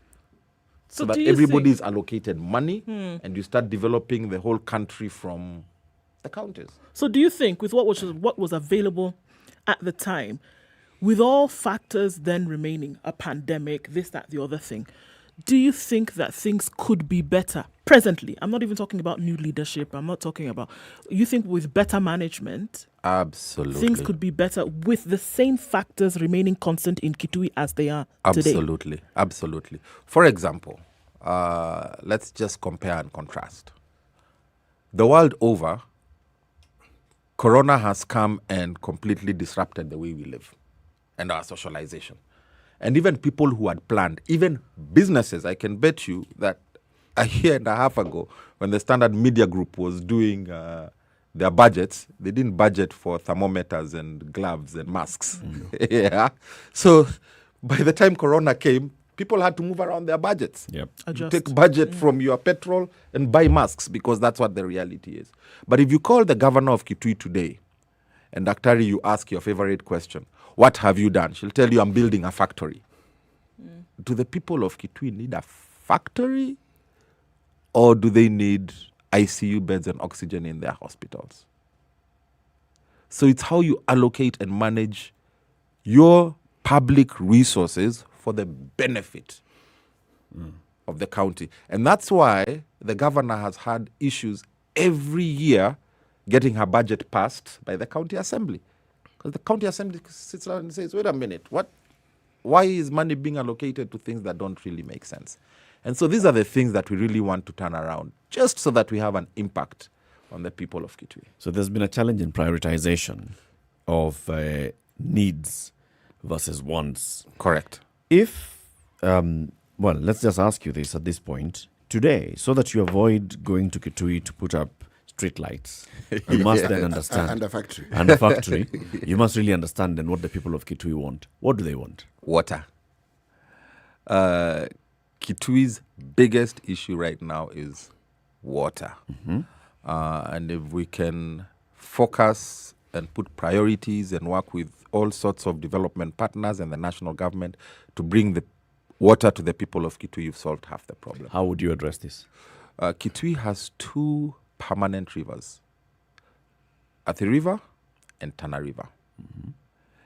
It's about using various different kinds of engineering technologies to get that water from those permanent rivers, dam them, pump them up to the hills, and then it comes down into the towns via gravity. Then you do the last mile. Very huge infrastructure costs, but you have to start somewhere, 1, and 2, the money is there. And sometimes when I speak to the people of Kitui, I usually break it down very simply. Yeah, Kitui's budget is about 12 billion shillings. 6 goes to operations and maintenance and recurrent, so paying salaries, making sure the lights are on in different government buildings, putting medicine in hospitals, although that's not been happening, which leaves you about 6 billion shillings for development. If you take that 6 billion shillings and divide it into a monthly basis, because that's for a year, that's 500 million shillings, 500 million shillings every month. If you divide that into 22 working days in a month, that's almost 23 million shillings every single day. So by the time we are leaving here today at 6 p.m., Kitui has earned 22 million shillings. So if somebody gave you 22 million shillings every single day for 5 years, seriously you should be able to make some sort of an impact. And that is just on development. Yeah, you can do groundwater and do boreholes in areas where it's too far for infrastructure to come in. You know, Excellency, there's something that, as you're speaking about damming the water, that is something that has been done before with great effect and with enormous development projects. The River Nile being an example that has actually had dams built on it. But I now look at the Great Renaissance Dam that is being built by Ethiopia, and I'm looking at some of the issues that are coming up with it, because there are people who, as they say, downstream, that has been the pitch. They feel that, yes, when the rains are heavy, things will be okay. The rains are not always heavy. There's a likelihood that they may not benefit as much as they benefited before with the issue of that dam, to the point where countries have been threatening each other with war over that dam, not because of the dam, but because they share a single resource called the River Nile. Tana River traverses very many parts of this particular country. You put up such a project, I am certain that you understand this better than I do, you will have taken care of what happens downstream. But there's a bigger, this was a preamble. What I was getting to was this, purely from a mythical perspective, And from a purely mythically political perspective, the current governor, this is not myth, was Minister for Water. Correct. The current governor was Minister for Health. Correct. Now, these are the two things that you're saying Kitui County really suffers from. Correct. And yet, mythically speaking, those of us who don't come from that county heard that people had more water taps than they knew what to do with in Kitui. As for clinics, they had more facilities than they knew what to do with. Please, put this myth to rest and tell me exactly what happened and why you are where you are today. What's the situation on the ground? Kenyan proverb. Mambo kwa ground ni different. Mambo kwa ground ni different. Yeah, that's not the real situation in the ground today. There is health centers and dispensaries, not enough, but quite enough to sort out a big part of healthcare needs for the people of Kitui. The problem is they're not functional now because of misappropriation of funds and lack of prioritization. So you have a health center with no medicine and with no staff. It's not functional.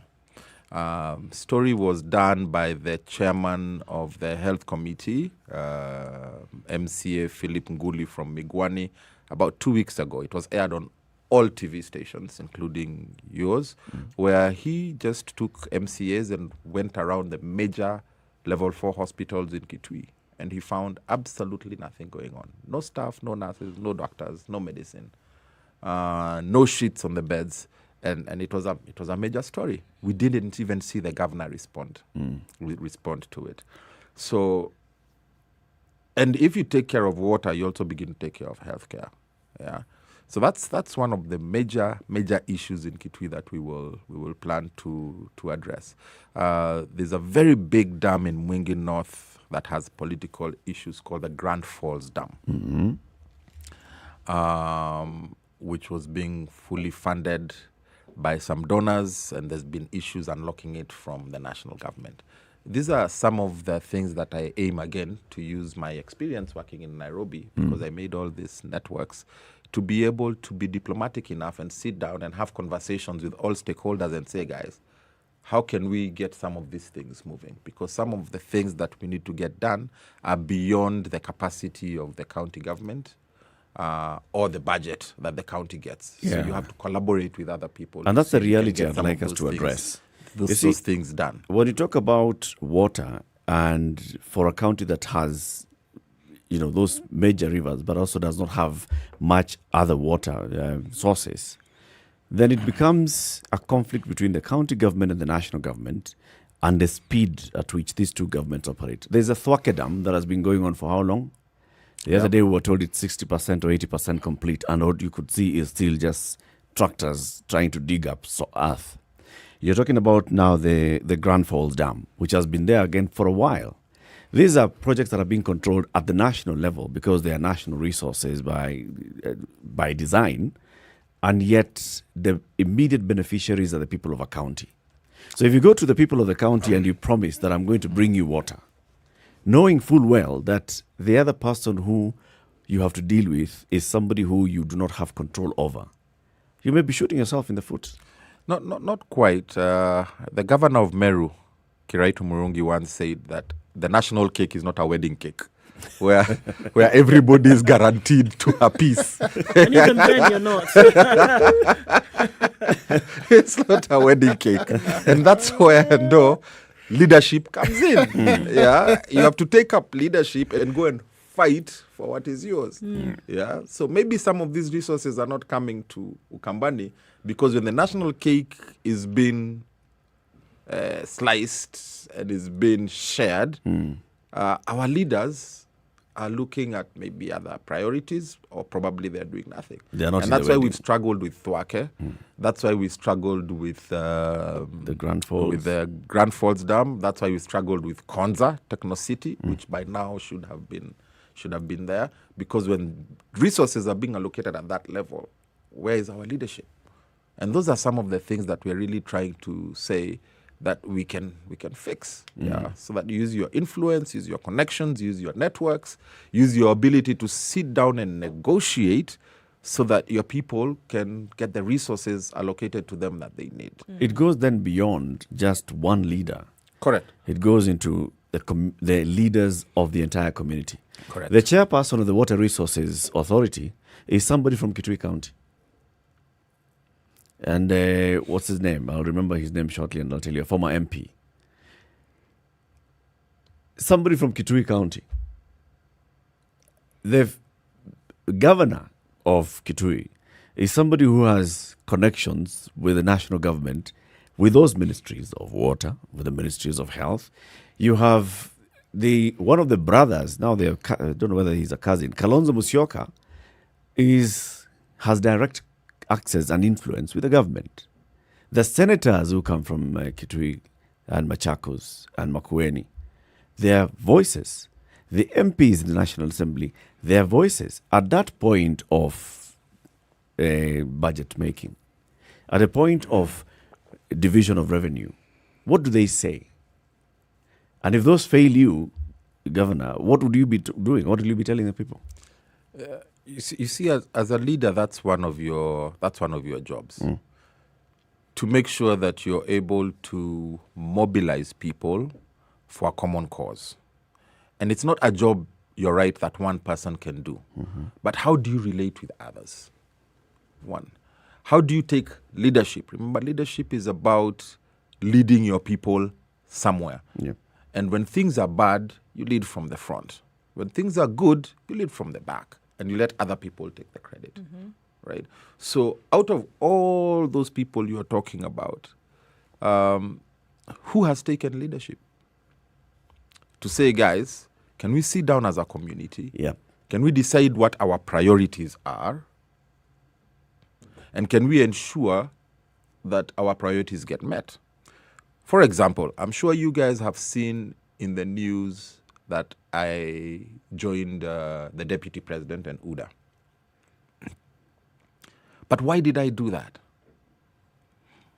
Is because of what he's doing around the country, meeting with different regions and saying, guys, can we sit down and agree before the elections and before you support me to become the president of this good nation, what it is that is important to you guys as a community, so that we can set up an economic blueprint for development to ensure that your regions get what it needs, the national cake.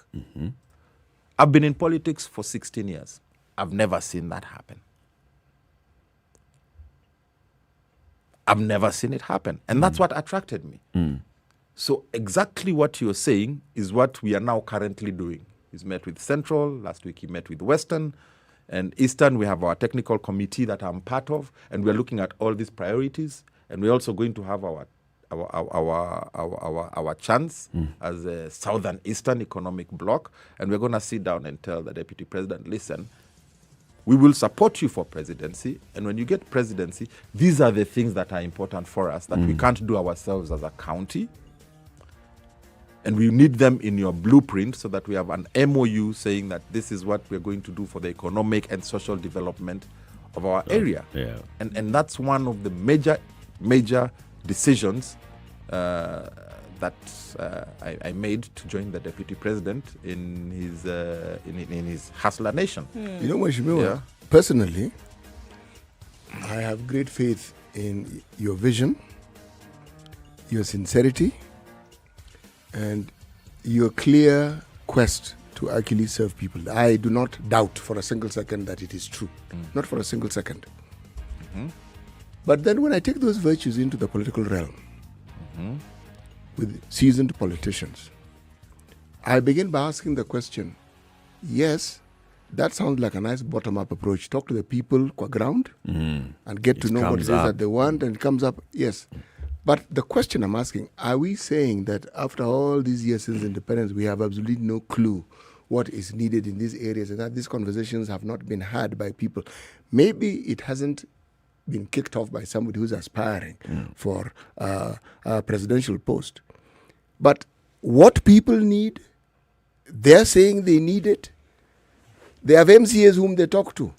They have MPs whom they talk to. I mean, every season of politics, when people aspire for these positions, these are the conversations. So what am I saying? I am saying it is good that the UDA team has packaged it nicely and presented it as an invention, a reinvention of the wheel. It is good. It's a good political move. But if I am to go by what lived experience of most politicians, lived experience of politics in this country, the one thing that people don't honor at all in this country are MOUs. They are never honored. Not that they are not honored. They are never honored. That's number one. Number two, promises before an election are just that. Promises before an election. Now, it is not our duty to tell you who to support or where to go to. I think a little more ingenuity is required in order for all these wonderful things to have a ring of truth to it. What they do, they have a ring of general reality that we have in this country. But ring of truth as in it will be done. Not it. That is required. Oh, we know that. But that it will be done. So the question will be, what is it that you will do to ensure that should he win, he will deliver? What leverage will you have? Right now you have leverage pre-election. What leverage will you have post-election? Answer that after the break. And the man I was trying to remember, his name is Joe Mutambo. He's from Kitui County. He's the chairman of the Water Resources Management Authority. Issues of water and Ukambani, people know and people are involved in them. 26 minutes to 8 o'clock. Let's take a break. We're having a conversation with Jonathan Muake, first Deputy Governor of Nairobi County, and he's aspiring to be the third governor of Kitui County. So we are asking, what is it that he wants to do and he hopes to bring as change in Kitui? Let's first take a look at the weather and traffic, and we are still listening to the people who got stuck on Mombasa Road last night and are stuck on Mombasa Road this morning, because it's our duty to get the duty bearers to account. Good morning.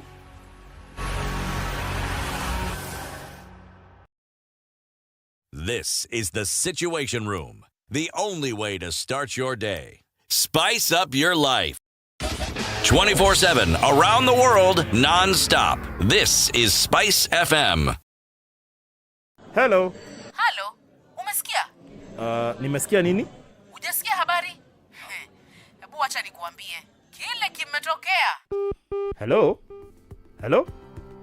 Hello? Don't wait for hearsay. Dial star 550 star 2 hash to read the Nairobian e-paper from the convenience of your mobile phone for only 20 shillings from your telecom line, and stay up to date, the hottest talk of town, with no additional charges. Forgiveness is always conditional. Even before God, there's nothing like unconditional forgiveness. Government doesn't pay you pension until you retire. In fact, they have no money for you. The day you retire, they look for it. This country is punishing many young people. These young people are more susceptible to be deceived, to be taken advantage of, and they're more susceptible to be bought off. Let us also talk about where we want our country to go. You know, we are a population of very young people. We're in a state of capture. The judiciary is under duress. Parliament is in the pocket of the executive. You don't sit and wait for the regime to topple itself. It will never do so. By the way, let me tell you, these guys are so persuasive. I'm telling you, they can persuade you to sell your grandmother. I'm telling you, they can sell sand in the desert. Citi, has anybody on this program said to you as a guest, saying, "Oh, shut up, we don't want to be told what to do"? Has you ever that kind of... Has anybody been Listen, I will not listen. bit of advice? Because you're working on the premise that we should all pay heed to these proverbs. It's a very suspect, no? The weather with SpiceFM. All right, clear conditions in Nairobi, partly sunny throughout the morning at 12, highs of 26 and lows of 11 today.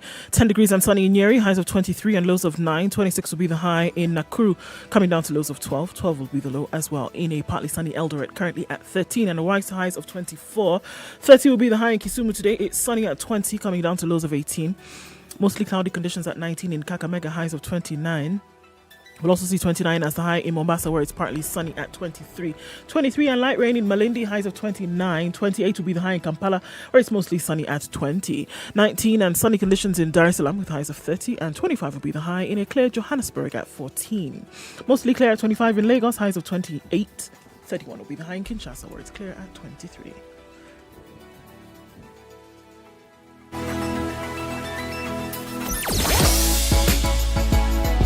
Sugar and spice and everything nice. SpiceFM. Spice up your life. North Airport Road feeding onto the Eastern Bypass right now, quite heavy. A lot of folks are using this option to avoid Mombasa Road, and this is what we see. Clog up of traffic, a bumper-to-bumper situation all the way from the junction of North Airport coming from Bakassi out towards the Eastern, and it's not looking pretty at all as the drama continues on Mombasa Road inbound this morning. This is one for the books, guys. Looks like we might be getting towards 24 hours of constant traffic on this road today. So let's look out for that. All right, coming out. Also, Enterprise Road being used as an option to avoid Mombasa Road as well. Quite some traffic there. We're looking at Jogo Road, especially around Makadara, then heading out towards Landis Road. But that's not bad. Getting into the CBD looks pretty good. Coming out of Westlands, that's a totally different story. Langata Road behaving very well today. Not too much of drama. Hopefully it remains that way. But we're going to have to take a look, see after 8 o'clock and see how that might have changed. Thika Road also looking pretty good, guys. Some people traveling because of closure of schools now for midterm, but let's have a look at that. Coming off then around Limuru Road, also building up some as you pass the Aga Khan Hospital entering into the city. Keep an eye on things. Help us out here as well. SpiceFMKE on Twitter. Text on 40127. Let's keep things moving this Friday morning.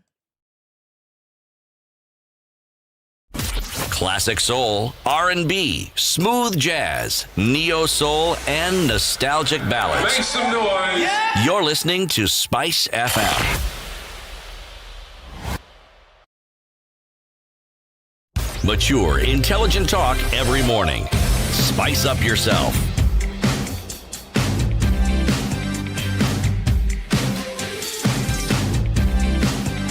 Mornings done right. 94.4 Spice FM. Continues. In the Situation Room this morning is Eric Latif, Nduoko Siti Muga, and Jonathan Muake, aspirant for the Kitui gubernatorial race next year. First Deputy Governor of Nairobi County. He's a member of the Hurubaro Nation, the Hustler Nation, whose chairman is Johnson Mudama of the UDA party, right? Yes. City had asked you. Hurubaro. Yes. Yes, an unmotorized vehicle. They're also road users. Yes. City had asked you this before we went to the break. You said the reason why you've joined this UDA is because you're seeing that the presidential candidate is sitting with leaders from various regions and saying, let us hear the main issues sticking out from this region so that we can craft a solution. And then I promise that should you give me authority as president, my government shall deliver. Now, City was asking, so how will you make sure that he actually delivers if he wins the presidency? Because we've seen MOUs. You see, for me, it's the whole thing of there's a first time for everything. Yeah. And like I said, what excites me most about the Hustler Nation is that we've shifted the conversation from politics of how many human beings are in your tribe to politics of what are we going to do. It's now issue-based politics.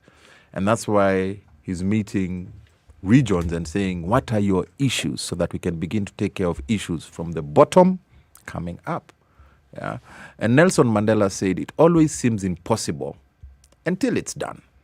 So it's something that I strongly believe in just because of the goodwill I have seen in the deputy president. I've been interacting with him regularly now for almost a month.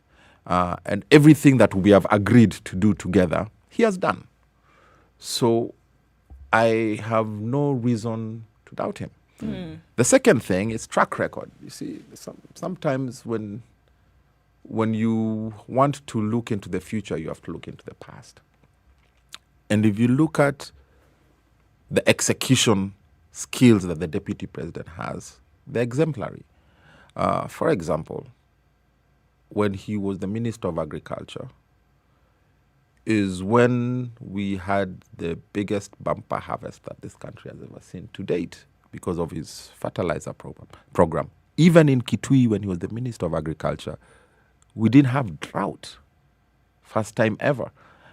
And in 2010, his ministry was named by the Efficiency Monitoring Unit that was under the Prime Minister's office as the best performing ministry in government out of the 40 ministries. Then he moved to higher education. That's where you saw all the reforms with the universities when that came in. So there's a track record. And what Dr. CT is talking about is execution. There's always these plans, but if you don't execute them, there's a problem. And I think that's the gap that we have in our country.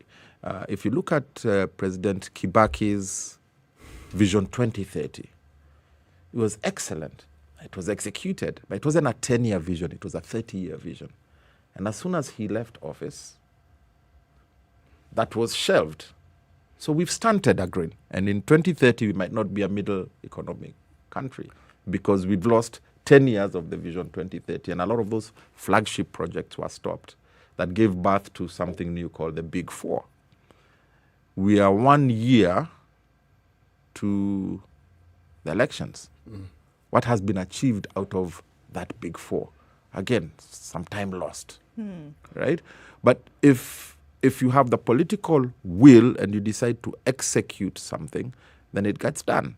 Another very, very strange thing I'll tell you is the Kambas have been in government from 1963 continuously until 2003, 50 years. And every year the Kambas only asked for one thing. Can we have tarmac from the Kibwezi, Kitui, Kabati, Migwani Road? It will change the economics of our county. Honorable, we call her Honorable Kaki, Rachel Nyamai's constituency, Kitui South, an entire constituency, which is the size of probably a province, didn't have a single kilometer of tarmac. And so strange and ironic that when Kambas left government in 2013, and we had one or two outliers who were in government, that one or two people are the ones that convinced the president to do that road. And now the road has been done when we are not in government because of one or two people who came out and said, listen, we are Kambas, but we support you. Can you please do this for us? And it was done. So then what were the people who were in government at that point? That's why I call it extremely strange. So they were lacking something. That's why it's completely strange. After 50 years being in government, you can't get what you want. And in 1 or 2 years, one or two people go and convince the president, and they do that road. And it's done. He has explained it well. So what's to ensure? It's done. So what's to ensure that going forward it would be different? If you've said 50 years and there were people there who were not able to get it done, what's to ensure now in the following 50 years that there will be a dramatic turnaround or a shift? Leadership that cares. Because this road was convinced by one or two people where 50 Kambas in government could not do the work. You know, maybe it was not their Your priority. Excellency, maybe they were in government for different reasons. I don't know. It is as a but it's politician, strange. You really have to be aspirational. There's no question about it. Yes. But I'm going back to the point I made with just one little variation to it. Yes. This quest for power, it's understandable. The path to it and what must be done to get it, that's the process we are discussing here. But there's when you attain power. It's a strange thing, this power. Yes. It is a strange thing when people actually get it. Yeah. Because the observation I have made in the years I've been alive, when I can observe and actually document it and keep the documentation in place, is that people then come across headwinds they didn't even know existed. Priorities shift, priorities change. And suddenly the very things that people meant they sincerely believed they would do, suddenly they don't do. Or the energy with which they were able to speak, and like what you're talking about now, going around the country, having conversations with people, that energy seems to wax and wane once now the seat has been achieved. Because, I mean, you mentioned, about your deputy president in different seats, agriculture, higher education, etc., etc. But then I have to ask the question, what would be the track record when now being in the second highest seat of power in the country? What development then can we say can be attributed to this particular position? When you had some of the most or the highest potency of influence in the country What then was done? What happens then when you achieve or attain that position? It seems to fly out the window. Do you know the argument that is used? Well, he was only the deputy. False statement. He was not a vice president. This is a Nusumkate government and was until God alone knows happened. It was a Nusum. It was half 50-50. Correct. So the opportunity, as you correctly put it, to do what was said existed. Correct. So why didn't it happen? I think I'll answer it just in one statement. Part answer, part question to you guys. Yeah. Look at the Jubilee government track record. And just see. How closely do you want us to look at it? No. Just not too closely. Let's look at bigger picture. Okay, bigger picture. Let's look at bigger picture. Look for Jubilee government track record. And I'll just mention three things. Okay. Yeah. Look at it. But I think my point here is what was achieved in the first term and what has been achieved in the second term. In the first term, when the deputy president was the deputy president, a railway was built, 10,000 kilometers of roads were built, and over 8 million people from 2 million people were connected to electricity. Then the handshake came in the second term. What has been achieved? We were waiting for that one. What has been achieved since? It's a question. But it's the reality. What has been achieved since? Okay. Let me give you a perspective, broad picture perspective. The agenda that Vision 2030 that was set in place by President Kibaki, 30-year plan, any infrastructure or any development projects, anything that has to do with infrastructure, they are never 2-year projects, 3-year projects. They are 10, 20, 50, and so forth. That the railway was built. Perfect. It had been planned for anyway. They didn't plan it. The backbreaking They just inflated the budget. Yes, and continued.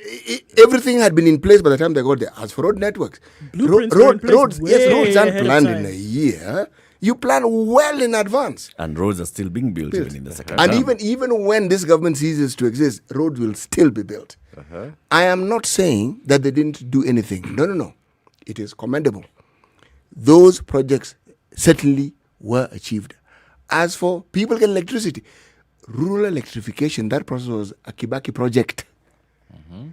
To their credit, this government continued it. And then what did they do? KPLC went belly up. In the process. Yes. And we are still discussing why and how and what happened. This happened. It's a monopoly. It's a what? Another very strange thing. What I'm saying, Mheshimiwa, Your Excellency, is this. Everything that has been said about the deputy president is true. That man has energy. That man has focus. And with all the successes you say, they are true. The only problem with each of those successes had a scandal attached to it. So now, I can't cherry pick. I have to look at it, broad perspective, as you collectively put it, and ask myself, okay, this is when you're minister, this is when you're deputy. Now, if you're president, I have to ask that question. Every leader we have in this country is a human being, and they will be subject to the vagaries of power. I'm repeating it. And when they get there, the person you are now talking to and the person who will be in that position will be two very different people. We saw a former prime minister trying to extract the realities of an MOU here in 2002. Did we not see it? How did that one work out?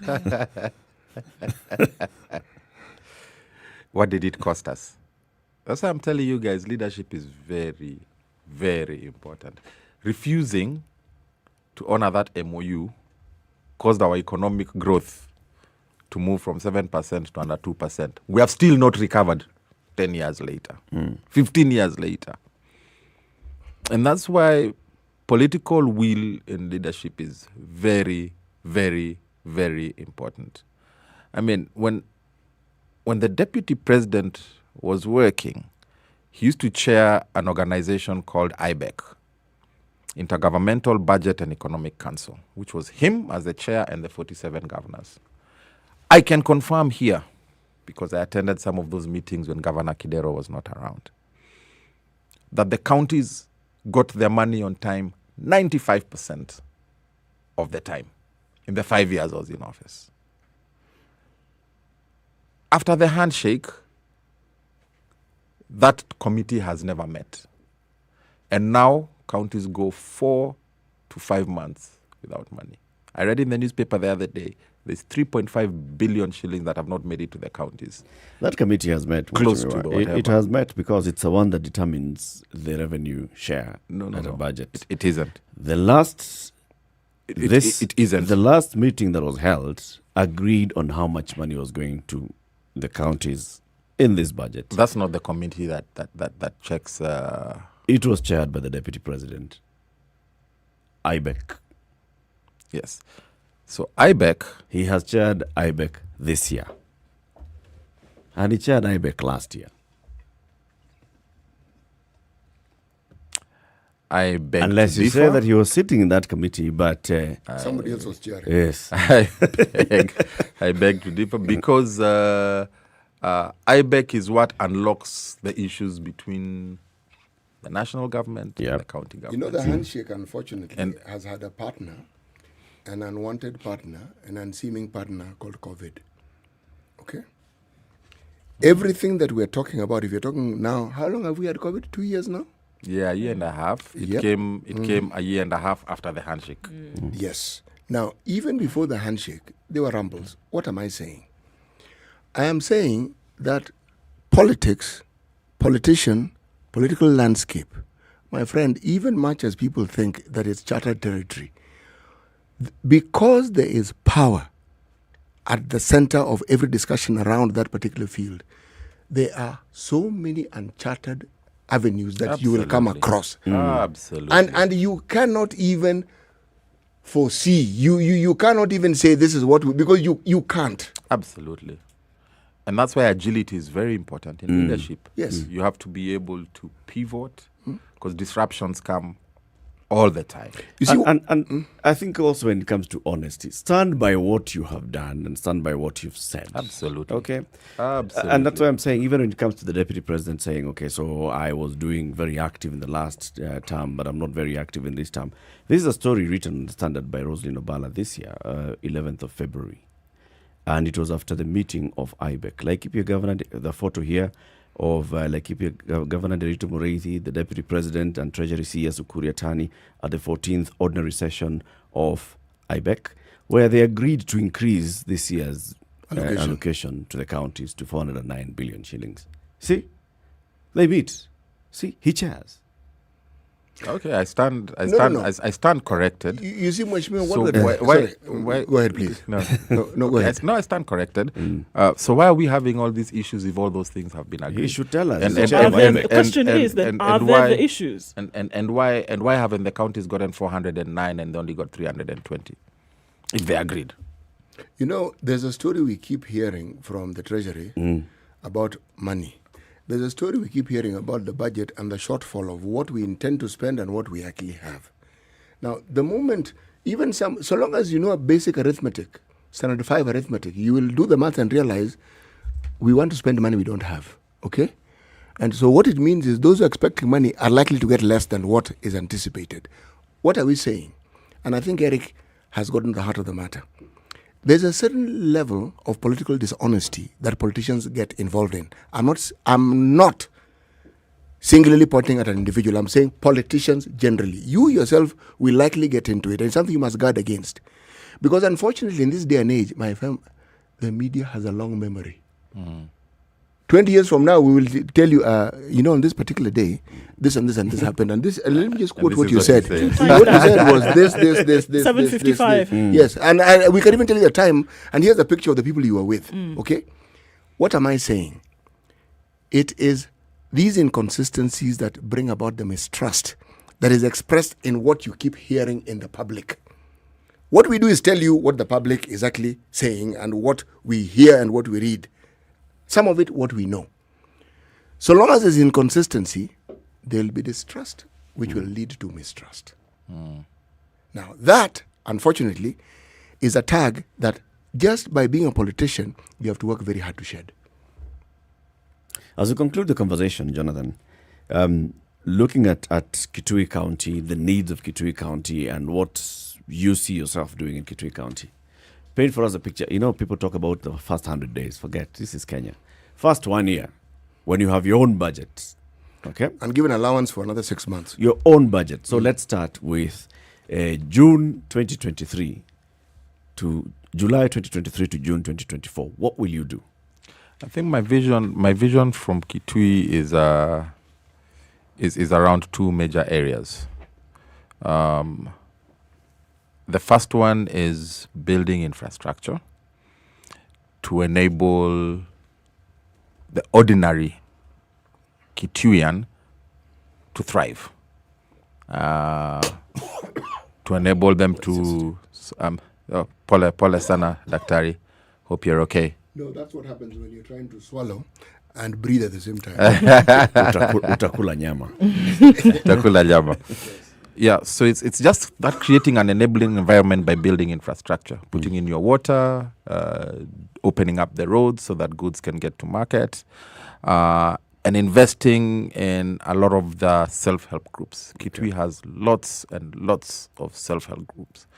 So your youth groups, your women groups, they're all organized around economic well-being. They're all organized around goat keeping, bee keeping, poultry keeping, merry-go-rounds, table banking, to be able to take some of that county money and get an empowerment fund to ensure that from the ground up you're able to stimulate those initiatives and grow them so that people can come out of poverty. Okay. Then the second part of it is around the social services, healthcare and education. Invest a lot in the technical training colleges, pay bursaries like for... Kikotech is not a technical training. Kikotech is a business, and governments are not supposed to be in business. More of this conversation. Come back soon, Jonathan. Yeah, so water and education and healthcare. Asante for joining us. Thank you so much, guys. Always a pleasure. Asante sana. And looking for some more time with you guys. Yes, always a pleasure. Always. Yeah, thanks. Good morning. It's now 8 a.m. Spice up your life.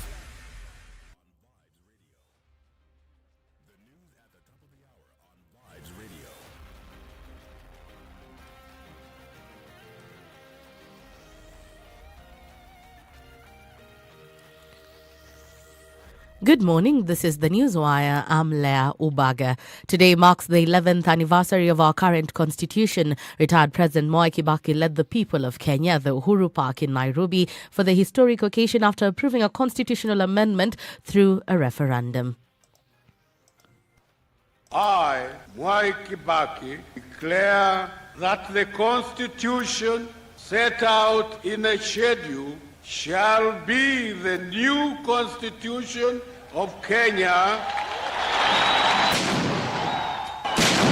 However, 11 years later, plans to amend the constitution through the BBI process have been rejected by the courts. The BBI has been challenged twice in the courts, but it ended up being thrown out for failing to meet the lawful requirements needed to change a constitution. The BBI Secretariat have, however, not been deterred by the courts, with some promising to go to the Supreme Court and others determined to pass some clauses in the BBI through Parliament. We have come to the conclusion that there is need for this matter to proceed to the Supreme Court. The initiative was supported by over 4 million Kenyans. Their overriding sentiment is that we must pursue this matter to the very end. Kenyans deserve clarity on the basic structure doctrine. We feel that as it is, the judiciary has amended the Constitution of Kenya and written processes into it that Kenyans did not discuss or vote on it. ODM leader Raila Odinga now says the war between the judiciary and executive is nothing new, as it happens in other nations as well. Raila, who is currently being interviewed by a panel of journalists at his current residence, says the orders that have been made by the courts against the executive has shown how the judiciary is trying to take over from the president. He, however, says it's, important for the judiciary to understand that every parastatal has its own laws that govern its functions. Hii ambayo naona sasa inaitwa judicial activism, ambaye mahakama inataka kuendesha serikali. Juzi rais alipochukua Kenya Meat Commission kutoka kwa wizara ya kilimo na kaweka kwa wizara ya ulinzi, wakasema hiyo ni unconstitutional. Sasa reordering the government and responsibilities within the executive, wanasema ati unconstitutional. Executive imewekwa mahabusi. Every parastatal has got an act of parliament. Sasa mahakama imeenda pale imefunga. Sasa ukikeuka unasema ati you are not respecting court orders. And finally, President Joe Biden says the U.S. airlift from Kabul will continue despite a jihadist attack that killed over 90 people, including 13 U.S. service members. Biden says they must complete the mission, also vying to hunt down the perpetrators. More than 100,000 people have been evacuated from Kabul, which fell to the Taliban on 15th August. That's the Newswire. I'm Leah Ubaga.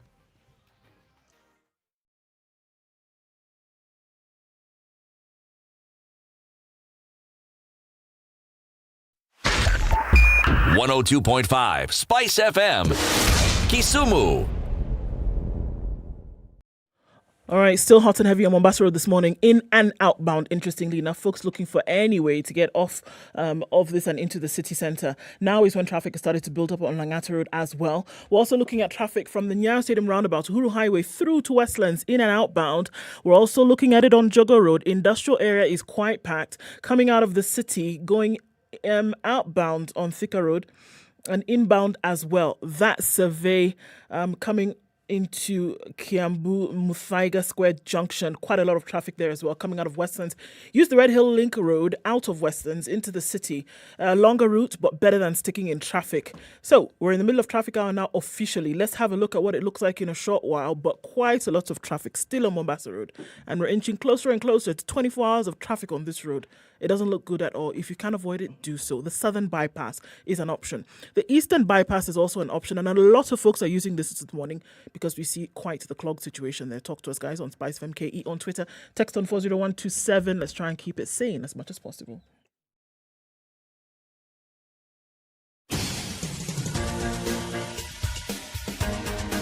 This is The Situation Room, the home of hard-hitting political commentary and penetrating insights about the state of the nation. This is a talk radio experience like no other. The Situation Room, a place for hard truths, debates, and elevated conversations. The Situation Room, witty, political, engaging, deep, controversial. In the room, we have C.T. Muga, researcher, academic, seasoned political observer, a fountain of wisdom in these politically uncertain times. Ndu Oko, Nigerian by birth, Kenyan by choice, communications expert, Pan-Africanist, a truth seeker and believer in people power, and Eric Latin, agent provocateur, the man in the chair, seasoned journalist, news hound, a man who believes in punching up, not down. This is The Situation Room, the only way to start 5 minutes your after day. 8, Kenya's biggest conversation gets into the third hour. Thank you very much for tuning in. This and every weekday morning, we are here Monday to Friday, 6 a.m. to 10 a.m. We have the show on SpiceFM around the country, Nairobi, Mombasa, Kisumu, Nakuru, Nyeri, Eldoret. And we are also in Malindi. And also, we live stream the show on SpiceFM KE, YouTube, Facebook, Twitter, and our website, www.spicefm.co.ke, where we reach an audience all over the world. There are people who are tuned in right now from South Africa, from West Africa, from Europe, from Asia, from Australia, from the Pacific Islands. And we are also live on KTN Home for the next 1 hour. We begin with today's proverb by C.T. Muga. In a family, if you have someone who is troublesome, it is the family members who are more worried than the troublesome member. In a family, if you have someone who's troublesome, it's the rest of you who are worried. Yes. That The so-called troublesome person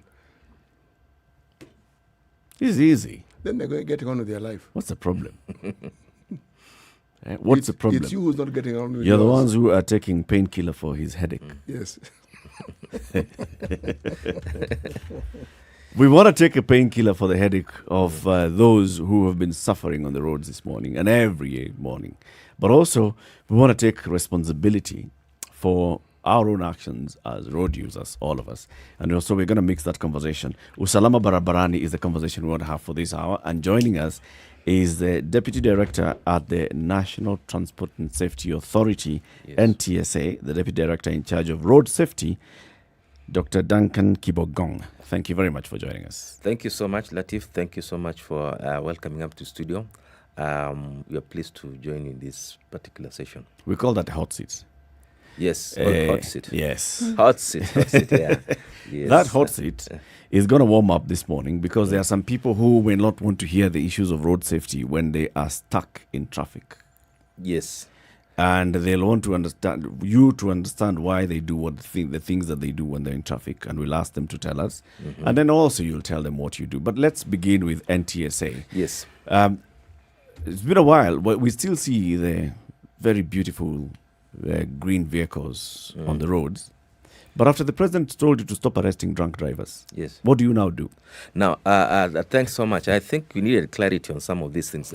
NTSA, of course, I think is fairly well known in this Republic of Kenya, and because of a variety of factors. Of course, what comes usually most of the time is the issue which we were doing in the past, and that was the issue to do with enforcement, which currently we are not doing.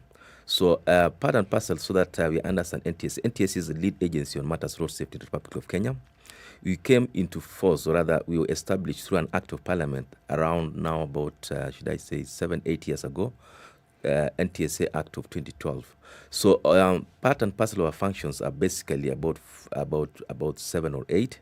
And I'll quickly run through. One of it is we register motor vehicles. So registration of motor vehicles in the Republic of Kenya is a function of NTSA. We do conduct motor vehicle inspection.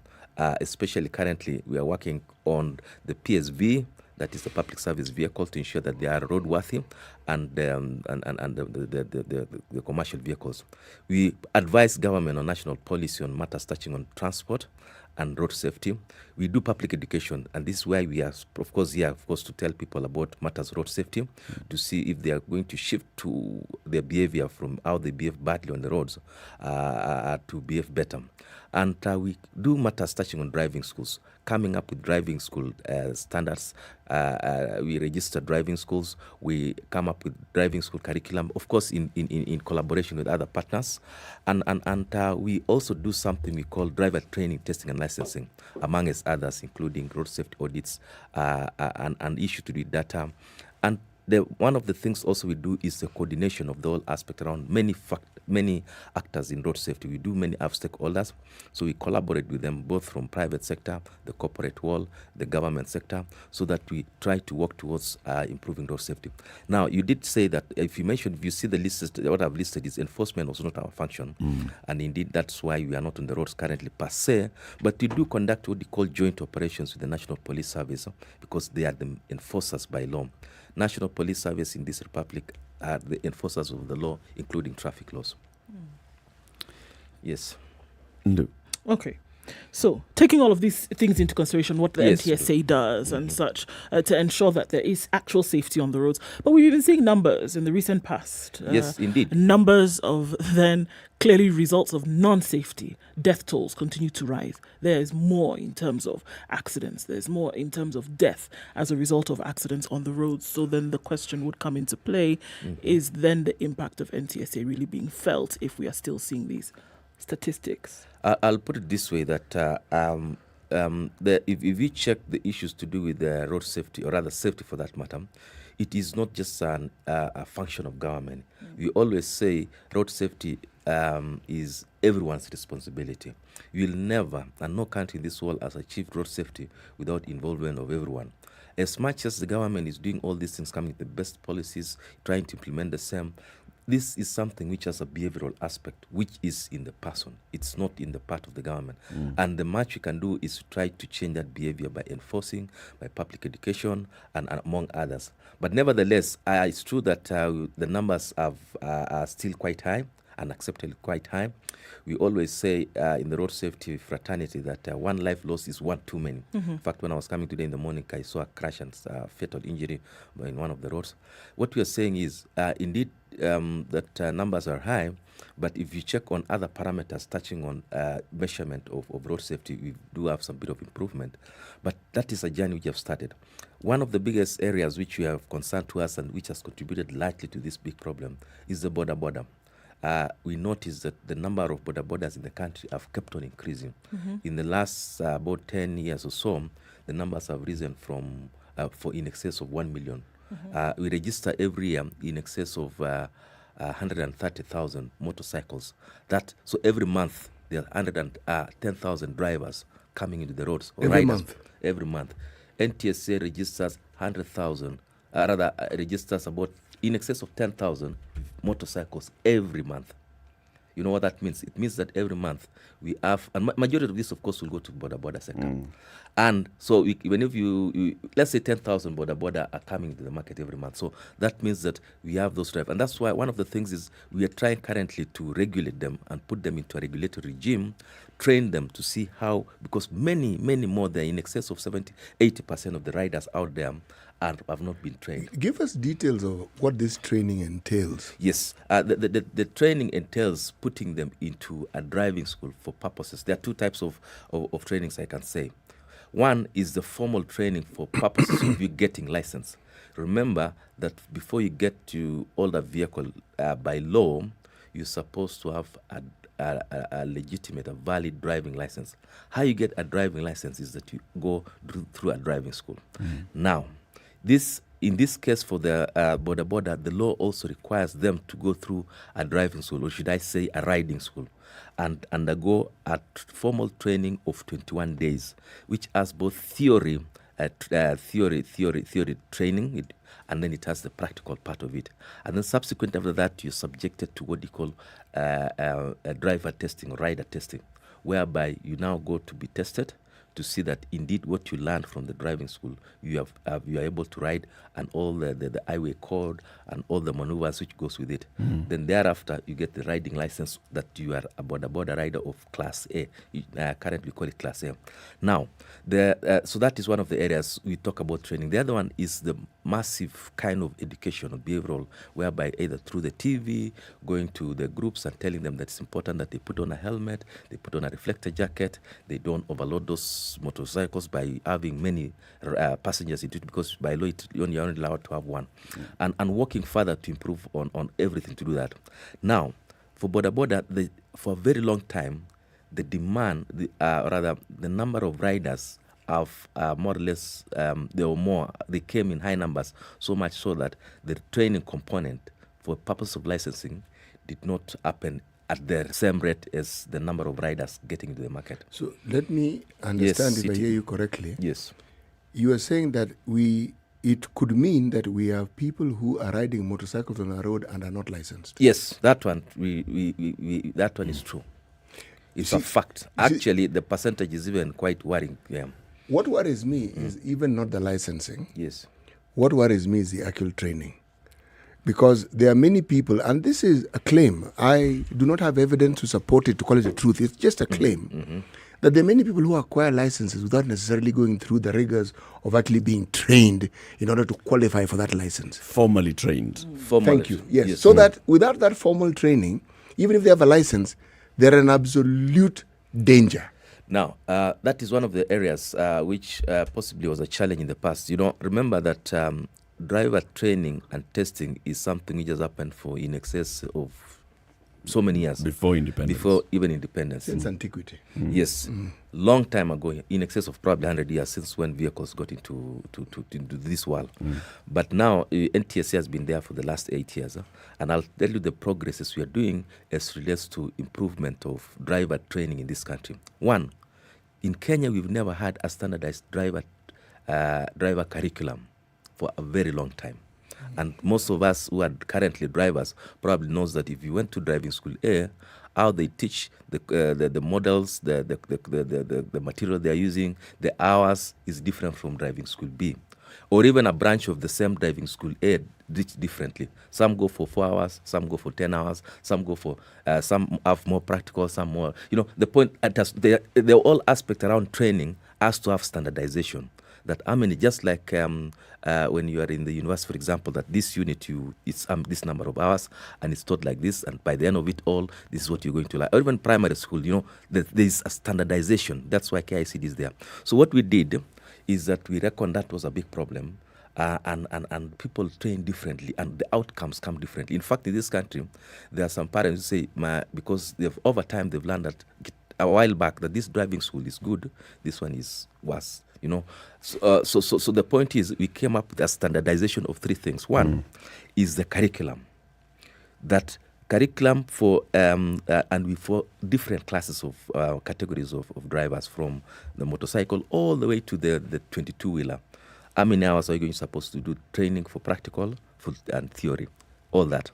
That is number one, the first standardization you do. The second standardization is the instructor. We are not there yet, but we want to have, instructor is very special. At times when you transfer knowledge, you may have the same knowledge with you, but you do not know how to transform. Just like teachers are trained and they undergo standardized training to become a trainer. And that's what teachers are basically, instructors. So that is another area we're working. Then the other one is the driving school. The driving school need to have standards in what entails a driving school. For a very long time, a driving school is on top of a bar, and they may not even have a vehicle. And that's why all those things you talked about happened in the past. What we did in the last year is that we came up with a whole list of things, and we had in excess of about 600 driving schools had to be suspended. Some have not even back in business. Because you've got to show that, do you have a class to train? What is the size of the class? How many instructors do you have? Even basic things like, do you have even where students go to bathrooms for the bathrooms, for that matter? And it goes on. And these are the things which you're currently working on. And what you've done, even the issue of the licensing, is that we have told that the responsibility of, you register, like if you want to go to a driving school, you register yourself with a driving school, and then you say, after this period of time, let's say 21 days, the driving school commit themselves that indeed CT Muga was with us for this period of time, and we've subjected them through this curriculum as per the standard, and you certify that this person would fit for the driver test. Can you really have a handle on all of this? Yes. Because you talked about the massive numbers, for example, of border riders, for example. Just take that as one sector. But then we also have a lot of these guys who are in, in areas that are not necessarily the metropolitan. And that's in a rural area, a lot of them. Can you actually have a handle on all of these numbers, making sure that the person who gets on his motorcycle every morning is regulated by yourselves? We are not there yet. That's what I'm saying. It's a step at a time, because this is an industry which is, as you said, border is one of the transport modes which is everywhere.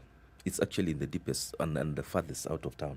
So it's true. So we are working with the, in fact, one of the things we've wanted to get, we are actually currently working on, is want to understand how far and wide is this border sector is. How we are doing it is, we are registering borders across the country so that we have a national registry of this particular sector. How we are doing it is that through the national government, the NGAO structures, we are the Ministry of Interior. So we're working so that we work towards having them known where they are, where is their licensing, whether they have, whether they're in circles. The whole idea around this is that the future of border is to make sure that they are in groups which are recognized, because they run into thousands and they have an organized system. And with that now, it's easier to go to capacity build them in terms of public education. So sort of like putting them in circles like matatus. Yes. Actually, the law is there. It is just that it is taken time to implement because of the huge part of it. But the law requires border that for you to operate a border for purposes of gain, that is for commercial purposes, like all the borders do, is that you are required to be in a group or a circle of 100, which is registered. The whole idea here is that government cannot be in every village, but you'd want to ensure an issue of self-regulation around themselves, whereby you can say you have this, and some actually are very organized. You've noted some. A group of, say, 300 border. they have a chairperson, they have an office, they have a code of conduct, they have, in fact, some even have color codes for their helmets and that kind of thing. And some actually come to us and say, of the 300 members we have not trained, we have about 80 who have not been trained and they're operating.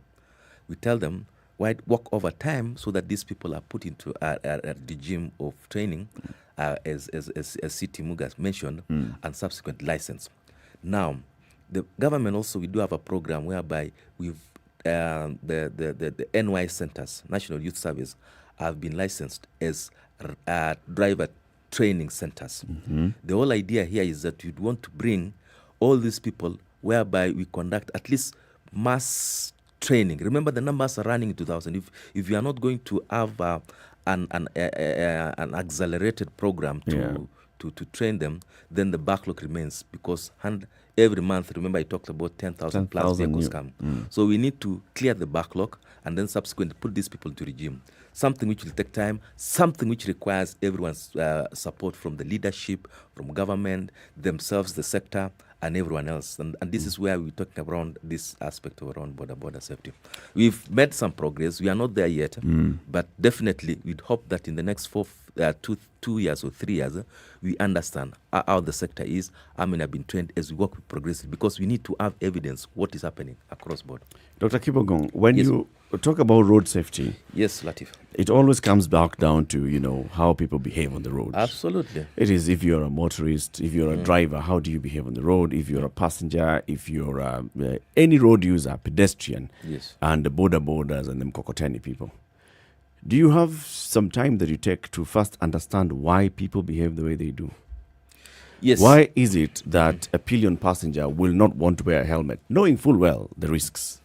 Why does a driver want to overlap or jump the lights? Why? Yes. So those are some of the things we've done a study and call knowledge, attitude, and practices. The whole idea is that why is it that people are behaving the way they are, and there are reasons. The reasons why they behave. Some of them, of course, are quite flimsy, but indeed, human beings or in the human psychology have a way of explaining the same. One, at times, is because there may be that perception that no one is seeing me, or no one will catch up with me. Get away with it. And that is a very bad behavior, because surprise, if perception at times, if even some of us who are bad drivers here in Kenya, when you cross the border or you go to other cities, there's a perception that the camera is you seeing, or that the penalties will be high and that kind of thing. Then you tend to behave at least better for sure. So that is the human nature. But that notwithstanding, I agree with you. I agree with you fully. Behavioral aspect with body. There are three things which have been associated with road fatality, road crashes, road accidents, for that matter. One is that in excess of 80% of causes of road traffic crashes is behavioral, and these are things we know very well. Speeding, drink driving, for example, overtaking badly. At times, driving for an excess long period of time, fatigue is a human component. So 80 to 90%, 5%, and the remaining about 10 to 15% is related to the road and the vehicle. So we need to work on our behavior. The behavior aspect is what is very important. This is why we need this type of collaboration whereby we talk to your viewers and your listenership, amongst others. And we do it right from the mass media component like we are doing, and even one-to-one with groups and circles and drivers and all that kind of thing. But as I said before, the future of road safety is around each one of us, and it's everyone. Because if you do the same thing again and again, then there's a danger that you're subjecting yourself to a danger, to a risk of a crash, and any other person for that matter nearby. That's true, Daktari, but it's only part of the truth.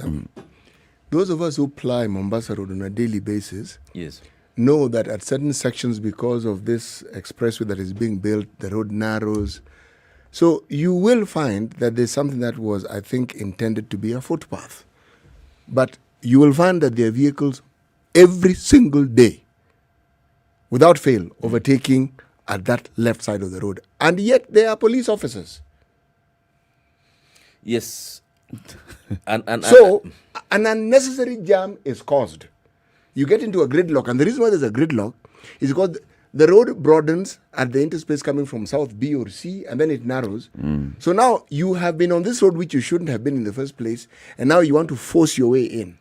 Now, all you require is somebody nosing in, the other person can't move, you have a gridlock. I agree with you fully. And I think on the construction side along Mombasa Road is where we are, just across out there, is I can say it's unfortunate at times that we Kenyans go into it and somehow, because of our bad behavior, we get ourselves into some, lock ourselves down into hours, into the night, and it has happened in the past.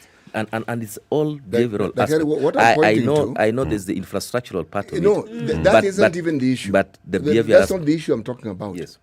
I'm talking about unruly drivers. Correct. And that's a behavioral thing. Who are not reined in. And I'm saying you have law enforcement, and it's like they're sitting and observing this thing happening. The truth of the matter is that the unruly behavior that we see is likely to continue because the enforcement has not previously taken place. That somebody who then is going to behave in a certain manner on the road does it because they know they can get away with it. True, and that is what the issue about perceptions we talked about before. But that said and done, I agree that that all those contributing factors. But the other way around is that I'll put it. I'm not trying to defend anybody. But do we have to be policed for that matter? Yes. Why? For the simple reason that human nature, by its very existence, abhors regulation. Human beings want to do what they want to do from childhood. So they have to, oh yes, they have to be trained, they have to be taught. If you are to live in a society with others, that's why we have rules and regulations. Otherwise, we would not have the NTSA, for example. I agree. Yes. I have a completely different outlook of this. Let's continue this conversation after this. My outlook is very different, and it's not about that we are unruly and all. It's because somebody else is unruly. 29 minutes after 8, Kenya's biggest conversation takes a break on KTN Home, on SpiceFM, and online. We have a conversation with Dr. Duncan Kibongong. He is the Deputy Director in charge of road safety at the NTSA. So, why do you behave the way you behave, and how should you be behaving, and who's the reason behind all these things? We are still talking to our people who are on Mombasa Road who've been stuck. People spent 7 hours last night. You will tell us about that, and also we will be giving a message and sending a message to the people in charge, Cabinet Secretary James Macharia and the Kenha officials who are here on Tuesday. We'll be speaking to them again. Good morning. Time for a break. We'll be back shortly. This is the Situation Room, the only way to start your day. Spice up your life. 24/7, around the world, non-stop. This is Spice FM. Johnny. Johnny. Johnny, hata unisikizi. Ni nini umesoma kwa simu hivyo? Ni gazeti ya leo napitia. Aje sasa. Si expert. Ni 5 bob too. Keep up with the latest trends and news in health, real estate, finance, business, and entertainment from the convenience of your mobile phone. Dial *550*3# to access pull-out sections of the Standard e-paper for only 5 shillings from your telecom line with no additional charges to enable you to stay up to date, informed, and entertained. Classic soul, R&B, smooth jazz, neo soul, and nostalgic Sunny ballads. Nairobi at 15, highs of 26 and lows of 11 today. Sunny conditions at 13, lows of 9 and highs of 23 in Nyeri. 26 will be the high in Nakuru, and 24 will be the high in a partly sunny Eldoret at 16. Sunny conditions at 22 in Kisumu, highs of 30. 29 will be the high in Kakamega, where it's sunny at 23. 25 and mostly sunny conditions in Mombasa, highs of 29. 29 will be the high in Malindi, where it's raining at 26.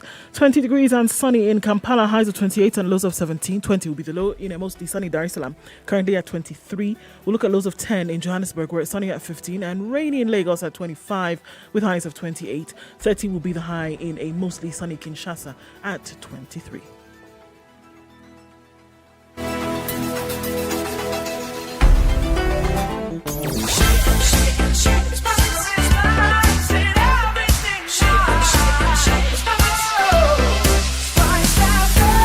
spice up your life.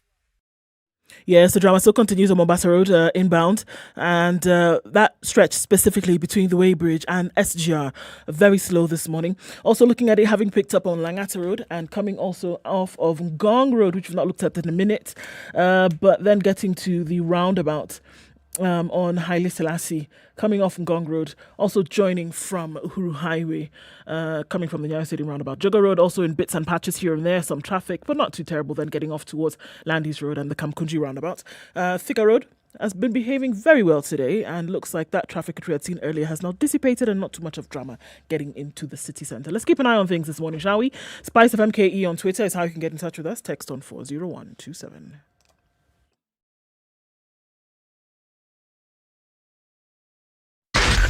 Spice FM, Nakuru. Spice FM. Spice up your life. Mature, intelligent talk every morning. Spice up yourself.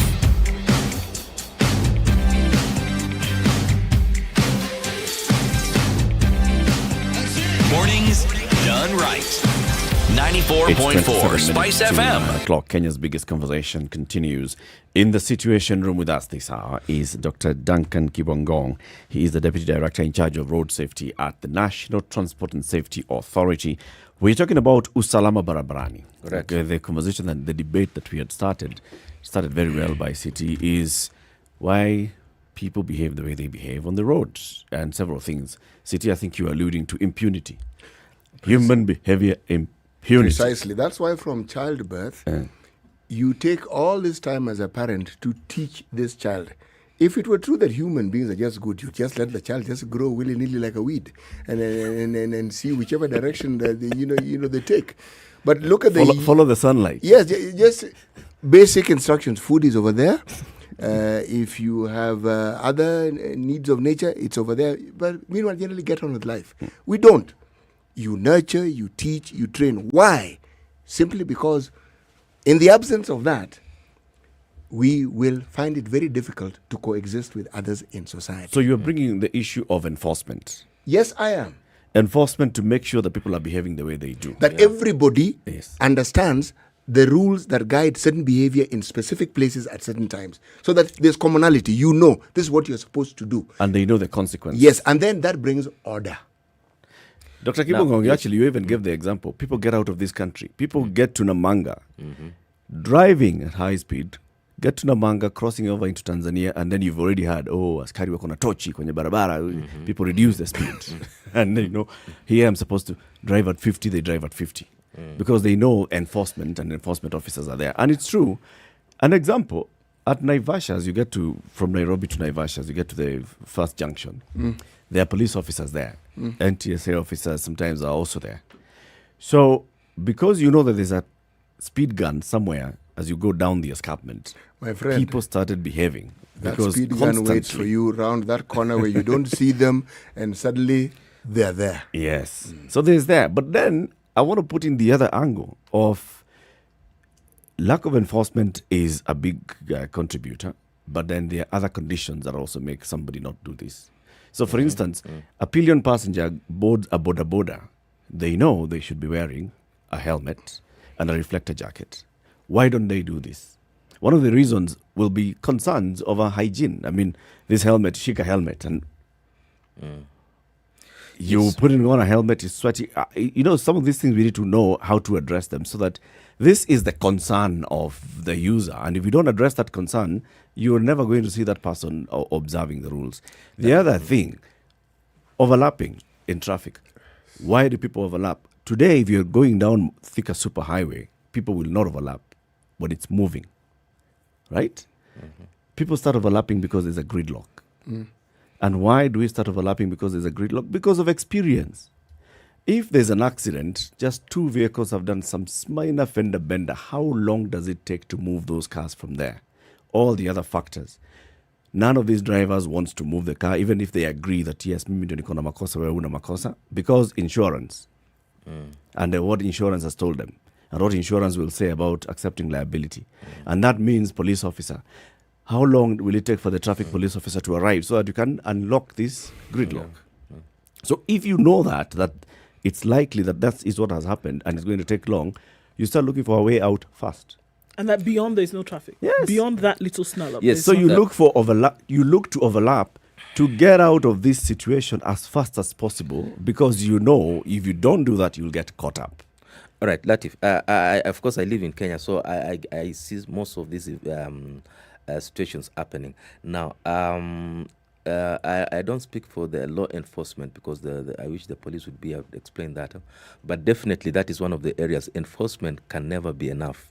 But nevertheless, it's important, because the police cannot be everywhere. But I'll leave it at that. Now, you talked about the issues of people not wearing a helmet because of perception of that and so many other things, or not being clean. I think that is one of the areas which we've been trying to, and I'll speak to the viewers about this and your listeners, is that at times, if you see the damage you'd have on your head, if that head of yours gets into the tarmac following a fall after a road traffic crash, then you can't believe that it is far better to wear with all the dirt therein. I know that is usually something which is of concern. Yeah. But nevertheless, what you're trying to work nowadays, or rather we encourage, is that there's a very innovative, we've seen in some other border sectors, which sectors have done, is that they have a thin film which they put it under, you put it over your head, and then on top of that, now you can put the helmet. So basically, if you had a challenge in terms of contact of your skin, of your body with this helmet, then it is. And something you can always carry yourself. You can have your own, so that you put it, because I'll tell you, if you don't have a helmet, and you fall from that height at some speeds, even if it's 30, 40 kilometers. Even 20. I can tell you, the chance of you having a crack and a fracture of your head, of your skull, and possibly death is quite very high. And it is never worth, and it brings a lot of other things. It's never worth having. You better, for me, I would rather have it with all the data, save myself, and I become, I live to. Actually, Daktari is holding this particular stick from the wrong end. Dirt, disease, life. If we didn't have COVID, I would say, yeah, what you're saying makes sense. But with COVID, as it is, you're asking someone to risk. A crash is a possibility. It doesn't happen every day. You put on that helmet, you're dealing with a certainty. Because you really have no clue who has put on that helmet, what it is they had.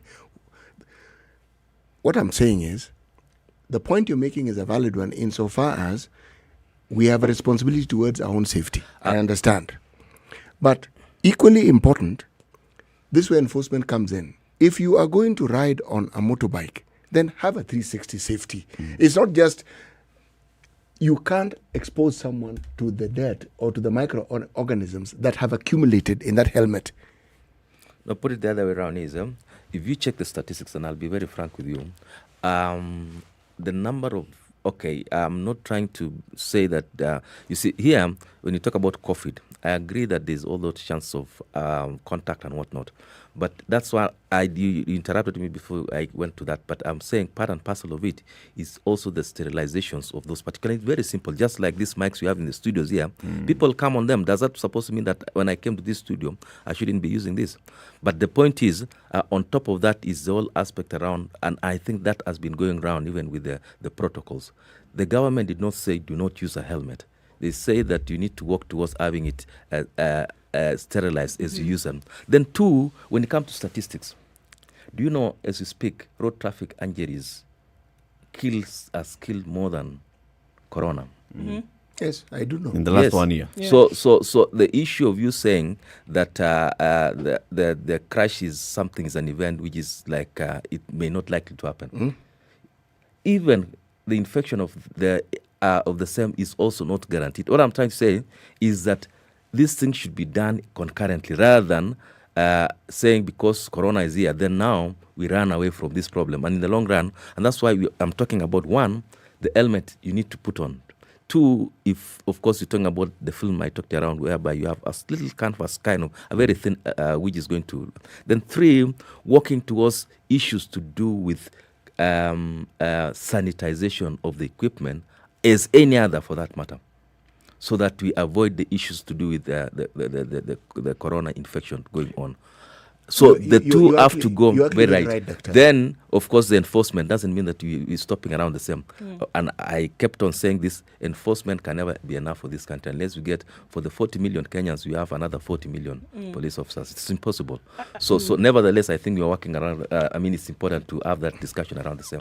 I think for sure that, I've looking at the fact that you can't do it on your own. So I guess that then leads to the next question. Yes. Are you then working hand in hand with those bodies then that can enforce? Absolutely. And I think now that's the thing, that there are certain guidelines that you can put out there, certain suggestions that you make to the general public, but then to make sure that they're done, are you then interwoven with these others? Are you then interwoven with the fellows who are working on construction? Are you then with the police, side by side, sharing these very same things? Because then it must be all around. Absolutely. And I think I mentioned earlier, part and parcel of our work is the coordination and of road safety actors. And here you are talking about a number of areas. Talk about the police, the National Police Service. We work very closely. They are one of our closest partners. Remember, and I think C.T. Muga mentioned this, is that enforcement is one of the biggest achieve. If enforcement, you have to get it right from the beginning and build up on it, then you're going to achieve some results over a period of time. More or less immediately. So enforcement is quite important because it touches on your behavior almost immediately. Number two is that you're also working with the road agencies. Road agencies are the people, or rather, and Latif, you mentioned, they construct the roads, they maintain these particular roads, they ensure that. So one of the things we do with them, not just is that we check on them. We do what you call road safety audits. And if you remember a road called Salga, for example, where for a very long time it has been a top killer, not just in Kenya, but regionally or even African-wise for that matter. A stretch of 20 kilometers whereby there are everyday mass casualties and mass deaths. But because of what we went sitting down and we say this road has a problem, it's an hazardous section and it's been classified as a black spot. What do we do? So, and that's why the whole aspect around separating the two lanes, outbound and inbound, and ensuring that this head-on collision, because head-on collisions have been the main cause, and also working with the enforcement agencies on the same. So, with that, we can say that there have been fair level of silence, if I may use the word, on that particular stretch. Okay, I'm interested. Yes. What did they find? That stretch of road is a road I've used many, many times. Yes. And I know what you're saying. But there are other stretches of roads that were single lane, outbound and inbound. Why is it that particular stretch, why was it notorious for those accidents? Why? Well, I think there are a number of factors. The way the road was designed then, it is a fairly straight in terms of... It's very straight. It's very straight. Then two is that the downhill and uphill. Then three, the mix of the vehicles around that at times tend to encourage the smaller vehicles and the bigger vehicles, that is the heavy commercial vehicle, and that becomes a really a good mix for a crash, if I may use the word, because you'll find that behavioral aspects also come into play, whereby someone would say, if suppose, and they used to be what you call freewheeling, maybe even a tendency whereby if you feel that you can roll your 22-wheeler downhill without engaging the gear, and you save this worth of fuel, then you may as well sell this and have a cup, or that kind of thing. Selfish, so to speak. Actually criminal, because when that machine picks up, there's no point. By halfway that distance, then you'll fail to engage because of also the gradient. By they contributed there. The gradient is quite for the downsloping or downgoing people. Then it encourages that type of behavioral change, especially among the commercial, the heavy commercial vehicles. So and then when you are going up, then what happens is that the slow-moving vehicles. Then I have a tendency of said, will I wait for the next 20 kilometers just trailing to overtake this? So now at 10 kph. You then have a tendency of then now the other guy is wrong. So those are now the things. So now what you've made. And at times, human beings, when a road gets wider, then you tend to feel safe. Yeah. But when you, and that's why if you put that barrier, then there's that feeling that you are restricted and you are likely to hit, you know. Restricted to your so side. so now that and that perception, you'll find that people coming down, there's no overtaking. People, if you're going up, then you overtake because you have the overtaking lane, the climbing lane, you know. So that is how we worked around So that has improved. and it has improved In and the we are last working 1 on year, so many areas. If you compare the accidents in the last 1 year to the accidents, say, in the previous 1 year. Wow, this you can see dramatic, we call it treatment. It is dramatic improvement. And working on some other stretches along Mombasa Road, the Northern Corridor all the way, and many other stretches. And those are, of course, I can say they were older roads. These roads have been there for the longest time. Yeah. And they have what they call inherent traditional problems around the same. And now working with the road agencies, Nakuru and the rest, is that we work towards, right from the beginning, when you design a road, let's ensure that the safety features therein incorporated from the beginning, so that you don't need to come and say, wait for crashes to happen. And I have a suggestion that you can take to Kenha on that particular stretch. Yes, Latif. Street lights, or at least light up the road. True. My friend, from 7 p.m. when the darkness falls, Visibility. if a truck just stalls on that road, you can't see it. You'll run Actually, it's part of the recommendations. Lighting is also part. These are all working on the same. Of course, we're working them in the aspect of resources and whatnot. But from my safety point of view, safety point of view, it is very important. Lighting is one of the actually very important things. There's something else that also, when it comes now to policy on safety and all, I think, even speaking to the engineers from Kenha, you get a sense that we just think of road users as those who are driving or those who are in motorized vehicles. Yes, we forget the other road users. So a road is being constructed, there are no pedestrian walkways, there is no lane for the cyclists to use. So everybody is just trying to squeeze themselves into this. That leads into all these accidents. You're very right. You know, that traditionally, I'll put it traditional because, as I said, roads have been there for the longest time. And when motorized traffic came, the rights of the road were given to them, to the motorized, the guy in the big vehicle, or the motorcycle for that matter. And most of us, and this is quite unfortunate, but I think it's something is going. The future of what you call sustainable transport in any country in the world is moving away from motorized transport to the so-called green transport, whereby we are talking about more cycling and more walking. If you walk in modern, cities which have achieved sustainable road safety, is that we got to incorporate the needs of the vulnerable road users in the road infrastructure, right from design and construction and even maintenance. And that is one of the things we always discuss with the road construction agency, including county government, because they also construct roads, to incorporate the same. And from a road safety perspective, you may know the vulnerable road user in this country, that is the rider, the pedestrian, the cart pusher, and the others contribute to about 70% of road fatalities. It is not someone who is in a container called a vehicle. Yeah. So I agree with you fully. And if you see designs like Ngong Road and others there, it's just unfortunate. This is where enforcement comes in, and we are working with the county government. Motorized vehicles, you still find the borders riding on the pedestrian walkway. The pedestrian walkway is very unfortunate, very uncouth, and it's not totally and at times some of them actually don't know. They think it belongs to them. But I know they are not supposed to. If you know the number of times they hit your side, your mirror, as they are passing, and on both sides on this road, it's amazing. Yeah. I'm interested to know how you're involved in this current construction that's going on right now. Yes. Because we've seen quite a number of mishaps, unfortunately. Somebody drives on this particular road going home, wakes up tomorrow morning and finds themselves in a ditch because there are no signs and kinds of things like that. So there is the side of the road user, which we've spoken about in depth, and the responsibility that we all have in terms of road safety. But then there's the other side, whereby those who may be working on construction and such then need to ensure that this individual or individuals are kept safe. So how are you involved in a project such as this, for example, that has caused untold suffering on the road till date?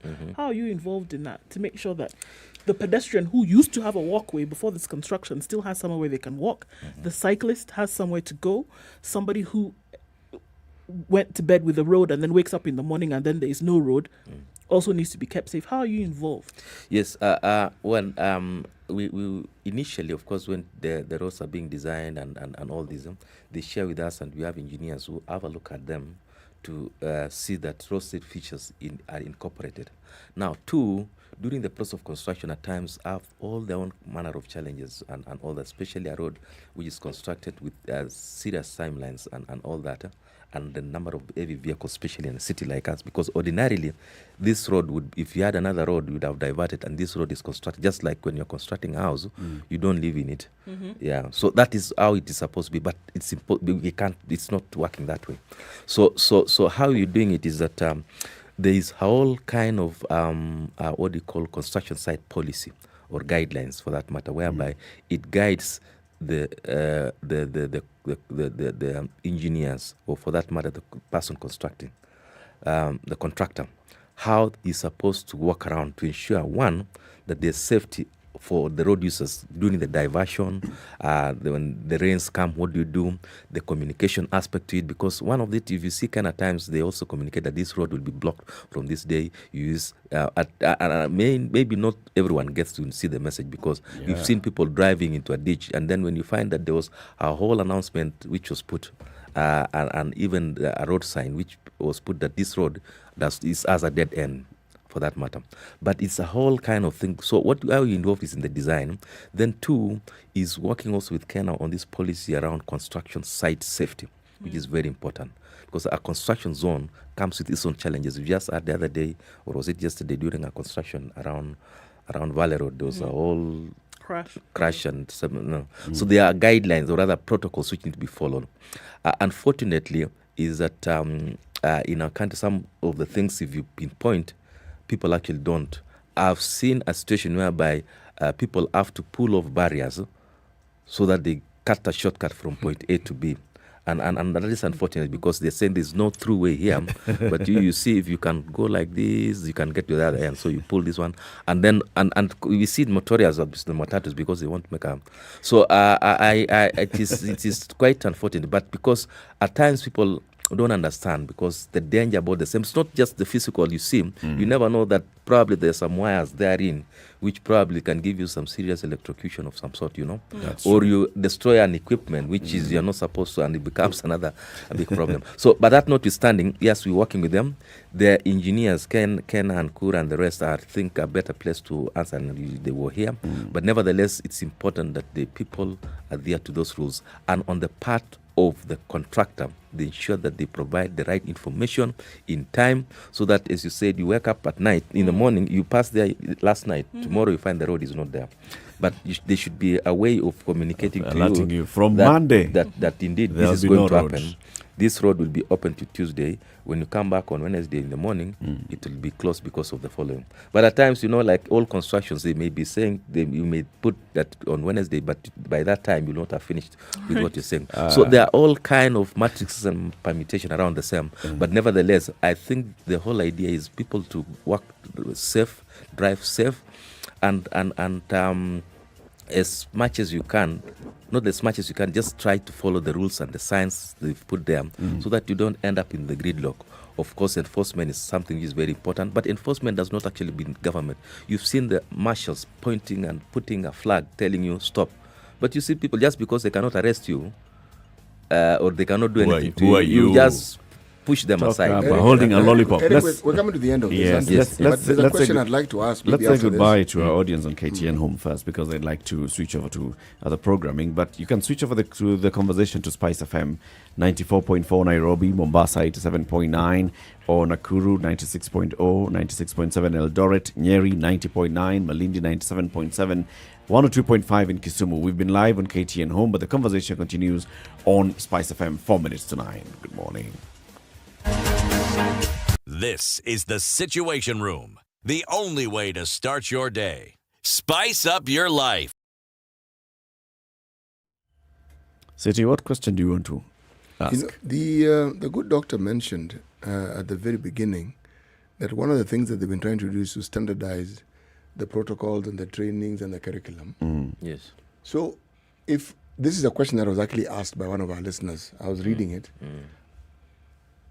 So do you determine it in terms of the number of hours somebody must actually be in a vehicle driving? Driving, which part? Is it in town? Is it out of country? How many hours? If it's a different kind of vehicle, a different class of vehicle? Are all these things contained in the curriculum? Yes, if you check the curriculum, it is gives on the number of hours on each of those. So say, for example, you apply to become, let's say start with the border rider, motorcycle rider. We have two categories, this what you call A1 and A2. A1 is if you want to ride privately and you'll not be carrying passengers and whatnot. A2 is if you are going to ride and drive for gain, like for is it A2 or A3 for border and even the tuk-tuks and the rest. So now the curriculum is very clear, and I think I can share with you.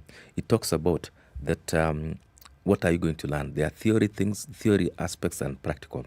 So for example, you need to learn about the highway code. Highway code is as it talks about you need to have this number of hours training on this, on theory and on practical. Then talk, for example, understanding the Traffic Act and the rules, because it's quite important. As a rider, you need to know what regulates. These are the number of hours. You may not have practicals on that. So it has, and in the long run, it has. It is put in a column, and it even talks in the long run about each of what each of those modules. So indeed, the number of hours are there, and it's different for different. You cannot be, say, a lorry driver or a matatu driver. It's different from, say, a 21 or even a personal. So the hours are more for the heavier the vehicles, and you'll see more the practical part of it.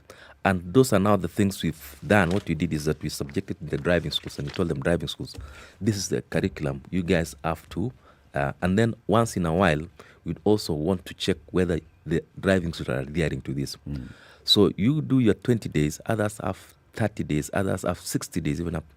And then now, upon completion of that, then you are subjected to the test. So indeed, yes. There was talk of ensuring that when you renew your license, it will also be subjected to a certain point or age that you arrive at. For instance, when you get to my age, yes, I'm 63 years old. Do I need to be retrained in order to renew my license? If not, when I get to 70, will I require lines as well and have a conversation on road safety and what needs to happen, what we think about road safety, what should we see being done by all road users and then the enforcement agencies and others. Good morning. It's 9 a.m.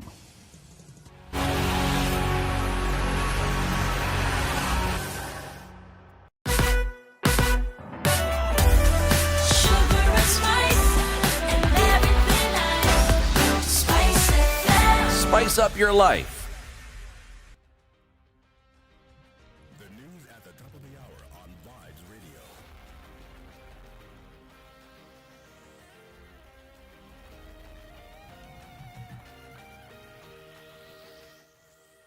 Good morning. This is the Newswire. I'm Leah Ubaga. ODM party leader Raila Odinga has criticized some of the decisions made by the Court of Appeal on the BBI ruling. In an interview with a local TV station, Raila said some of those decisions could make it difficult to amend the constitution in the future. Although he said he respected the court's decision that outlawed the BBI, he still maintained that he did not agree with the ruling. Regarding the action of the BBI Secretariat and AG Kihara Kariuki to file a case in the Supreme Court challenging the decision, he said they have a right to do so.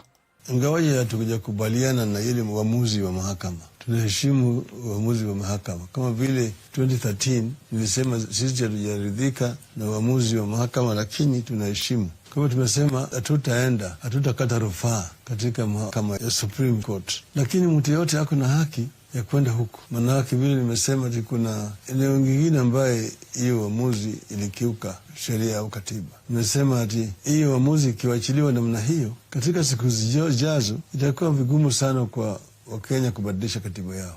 The traffic snarl-up at Mlolongo and Mombasa Road yesterday saw a number of Kenyans get home early this morning. A number of them blamed the Kenya Highways Authority for improper planning on the construction of roads. They further said that the authority hadn't provided sufficient alternative routes to cater for the high number of residents using the highway.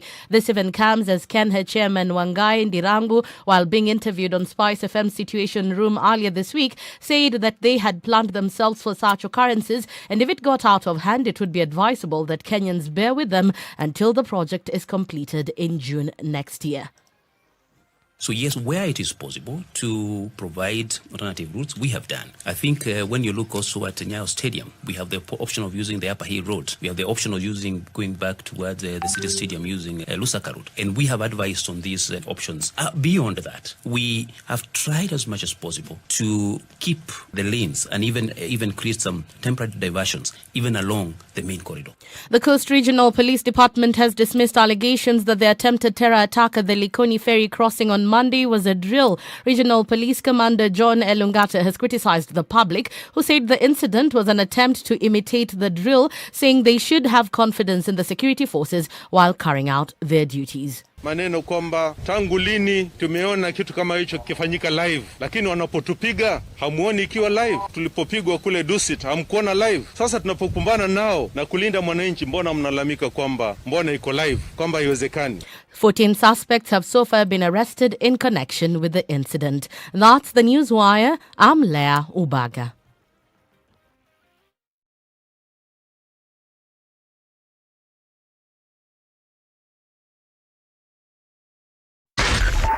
.4 Spice FM, Nairobi. Interestingly enough, looking a little bit better Mombasa Road today, headed inbound. Enterprise also now has opened up and is quite free and clear. Coming into industrial area, Jogger Road and Lunga Lunga, then that particular area also quite some red. Langata Road also at the roundabout of Timor. That issue still continues. Looking better as well on the Thika Superhighway, not bad at all. Pangani, that is clear now. In the city centre is where we still have some traffic. Uhuru Highway then all the way from the Nyeri Stadium roundabout through to Westlands. Slow but moving. Not a clog up as we had seen earlier. Let's keep an eye on things in about half an hour or so. See how they've progressed. All right. SpiceFMKE on Twitter. Text 40127.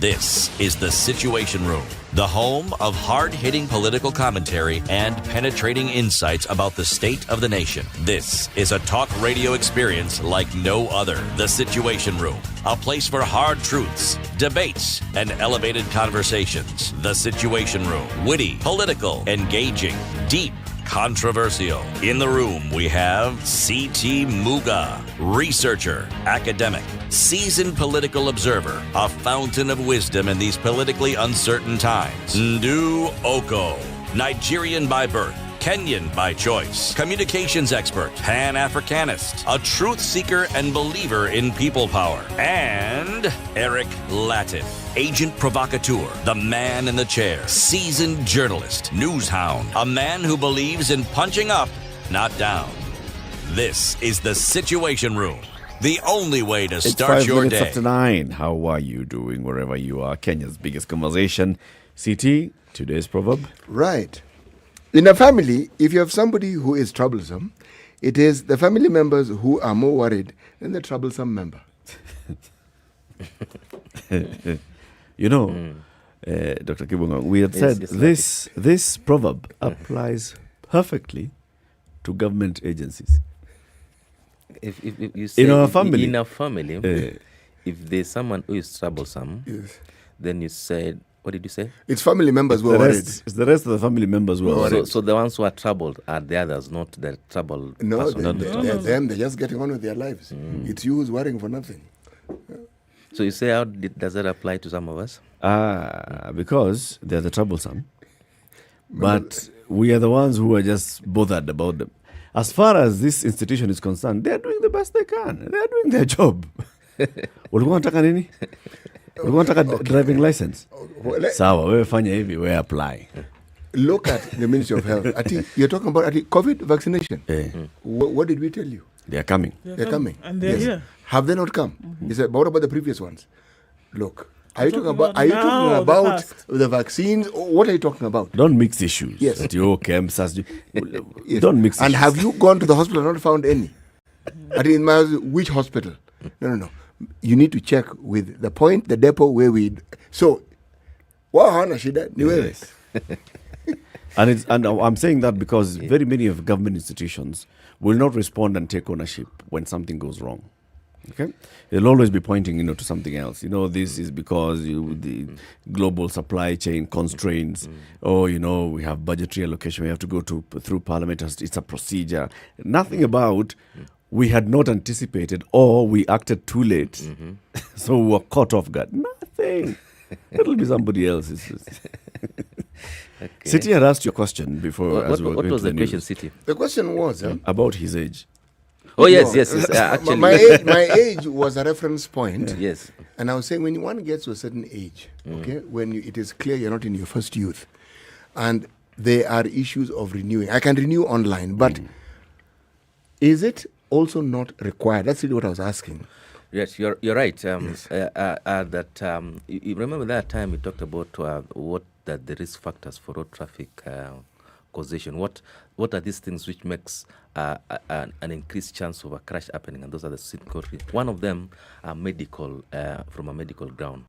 And indeed, the law is quite clear that all drivers have to be subjected to medical assessment prior to getting your license, because there are different medical conditions which may make you at higher risk, even when you're young, not just old, by the way.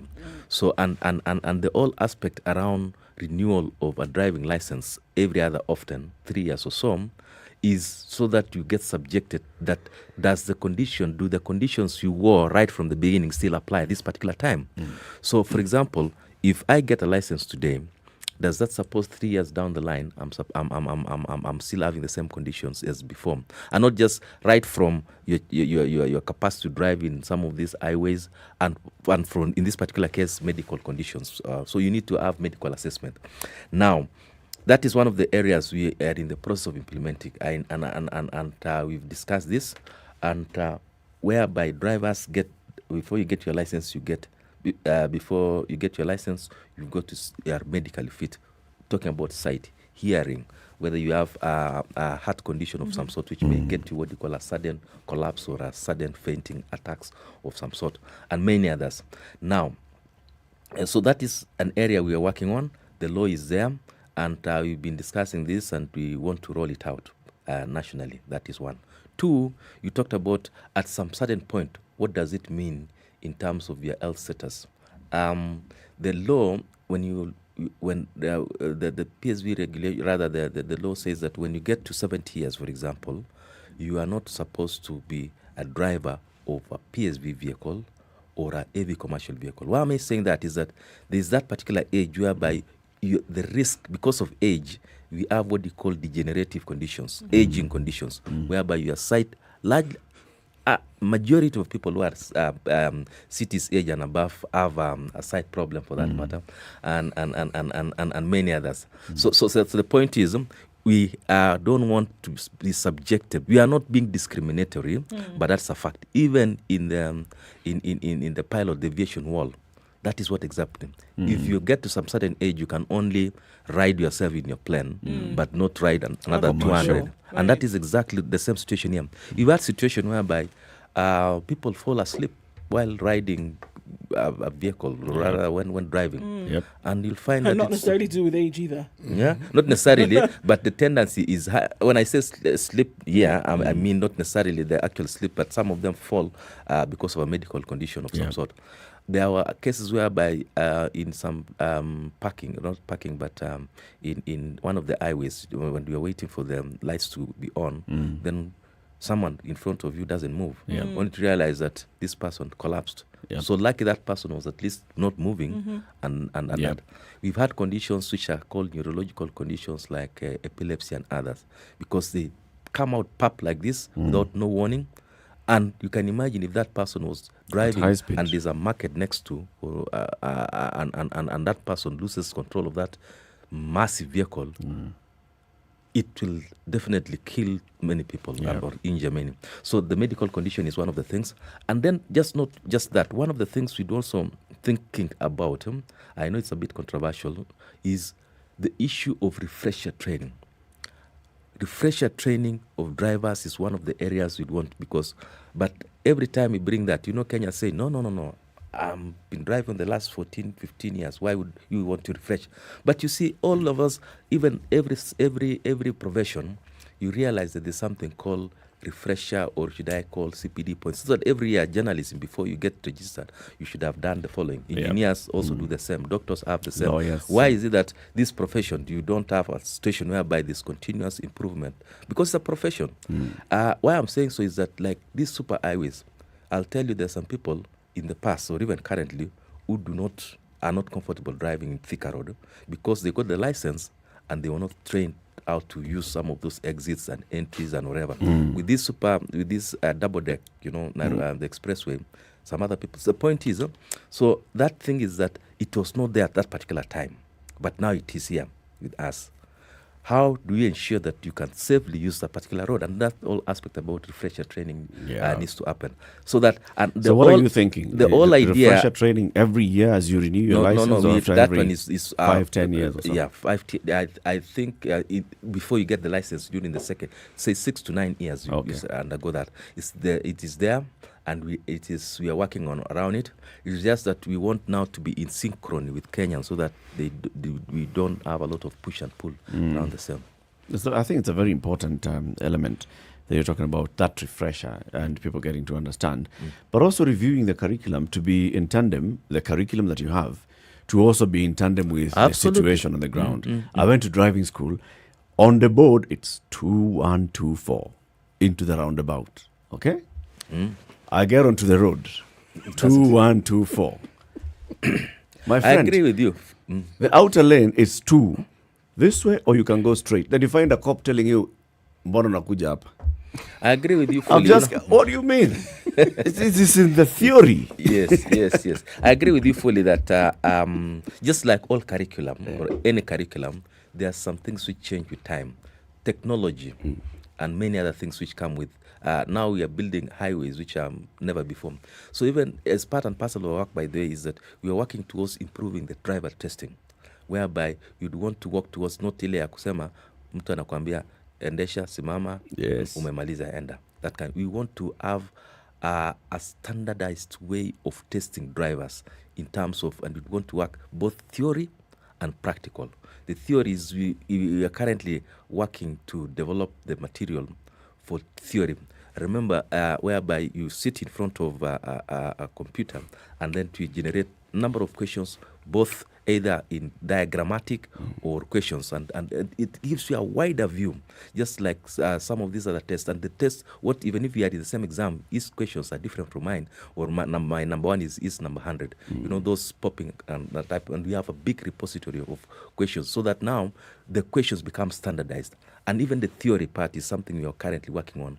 We've just taken this function from the National Police about a year ago, but we want to revamp it so that it makes sense when you go to a driver test center.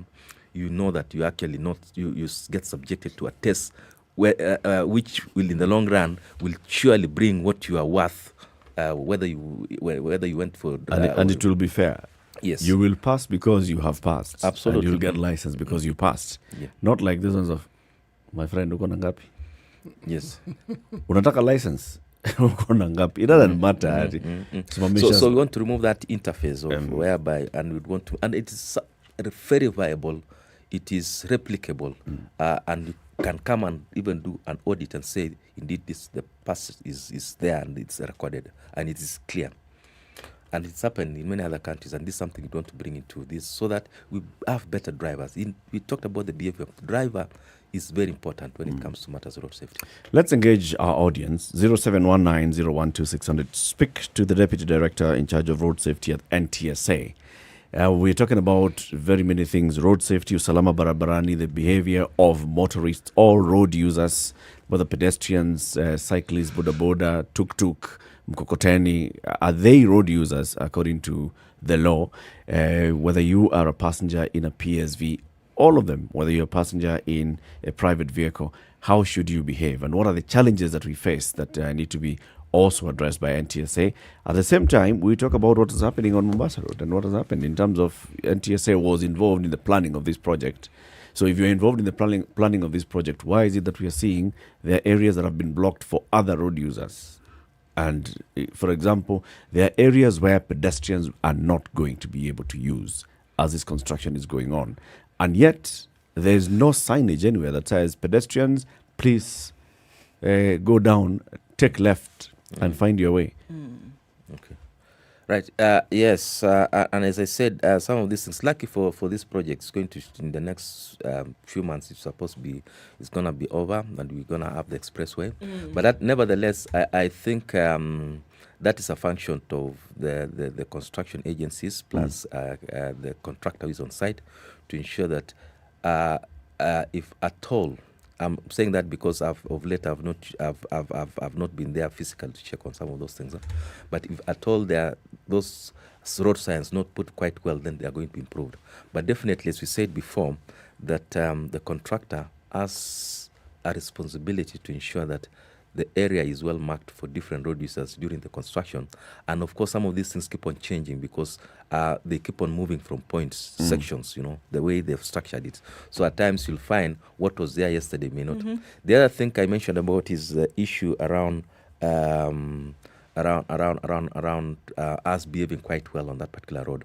I know at times the enforcement agencies may not be there because of other exigencies, but it's also incumbent upon us as Kenyans and road users on those particular roads to be patient so that we don't create the gridlock at times we see in some of those roads. Some comments on social media, Indu? All right, yeah, so some questions, definitely. I mean, this is in what we were looking at when you were talking about renewing your driver's license. Why the Smart DL requires annual renewal considering its production cost? Can't it be renewed in the portal without necessarily replacing the plastic card to save on cost? On that one, I think when you get the plastic, the Smart DL, it's for 3 years. You get that Smart DL for 3 years initially, and even if it has to be replaced, then it is not the actual physical replacement of it. I mean, if you have to, it is electronic. The way you can renew your card and ATM card. Access card. Yes, yeah. So that kind of thing. So you'll not need to take in your old DL. Yeah. So that would be quite expensive. I agree with the viewer and the listener there. Okay. Yes. Let's hear from other callers. We have John Njoroge, who's calling from Mombasa this morning. Good morning, John. Hello. Hello, John. Good morning. Good morning, Station Room. Good morning to you. Yes, I'm very, very happy you're having this conversation. Yes. Because I have a bone to chew with Mr. Deputy Director. A bone to chew. Yes. Mm-hmm. I'm a licensed driver. My license has endorsement from 10 years ago. At that time, the classes I had in my license was Class I. That incorporated the reach checkers, crane, forklift, and the Arctic now, which is truck for the truck driving. But come this time when they told us to renew the license, they have the first card, yeah? The first time I applied, I paid 3,000 and safety bob, and all the classes were incorporated in my license. After 3 years, I just went to renew my license again. I was told to go to the Huduma Center. Huduma Center renewed my license, but the classes were all removed. All I was left with was the normal license to drive BCE vehicle. On inquiry, I was told to go down to the headquarters, which is in Nyeri, because I live in Mombasa. Yeah. Going there, they told me, yes, they can see the classes, but they need to see the receipt I paid for those classes. When I did those classes in Bandari College in Mombasa, we were using TRA that time. So they told me for me to be able to get those endorsements back, I have to go and produce the receipt. I went back home, asked for permission from work, and then I looked for those receipts, which are 10 years old. And I got 2 of them. And going back with them to the office, they told me, this is what we're going to endorse on you because we don't know whether you did the other. But in the system, it's there. They checked and they told me all the classes are there, but now they want the receipt. And I was wondering, The KRA, when NTSA took the services or whatever they took from KRA, was they supposed to even check the data? Because for them to act from this institution to this, it's easier because they told me, go to KRA and see whether you can get those receipts.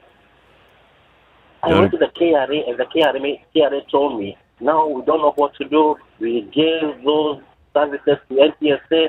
And I was wondering, do we have to frustrate Kenyans like this? You have to go round from one office to another. Yes. Thank you very much, John. He's going to respond to that. Let's first hear another question from Jack. Jack in Eldoret, good morning. Good morning to you. How are you today? Speak to the NTSA director. Yeah, the NTSA director, they are trying to do a good job. It's only that the system does not allow. Whose system? The nature, the system, not even the leaders. What we are used to. Because I think all traffic should be moved from the roads. What should be removed? Because if all you look at traffic the should roads be removed from the roads. Yes. What do you mean exactly? Because they are doing nothing. Their work is just to raise hands. Okay. No. And nowadays even they are being wanapeana openly to Nona. When the car just comes, stops, the driver gets out, ni kama anamsalimia, and they move on. Hakuna hata gari kibeba hata miadarati or even anything. Nona. They don't care even if the car is excess. Nona. Yep. So I think they should, and wanasemaje kuhusu hapo, because this thing is happening openly and it seems they have allowed. Thank you, Jack. Jack. We are used to. No. He will respond to that. Thank you very much. Anthony in Kisumu, good morning. Good morning, Eric and team. Good morning to you. I have two concerns. The first one, the director talked about drivers and vehicles, but is the roads that these people use a mandate of NTSA. I'll give an example of Kisumu. For the last 2 months, this road from Kisumu Boys to Jaramogi to Kondele roundabout, a contractor just came, put his machinery blocking 3 lanes and leaving us with 1, and no beacons, no nothing. You just piga kona unapata ndio hiyo construction inaendelea. I've witnessed 3-4 accidents. Is that in purview of NTSA to ensure that these roads are well demarcated? If there's a construction, you give signs that there is a road or whatever blocked ahead, or you advertise that this road will be blocked for users from this period to this period. Up to now, ballast, cement, maram, everything is on 3 lanes.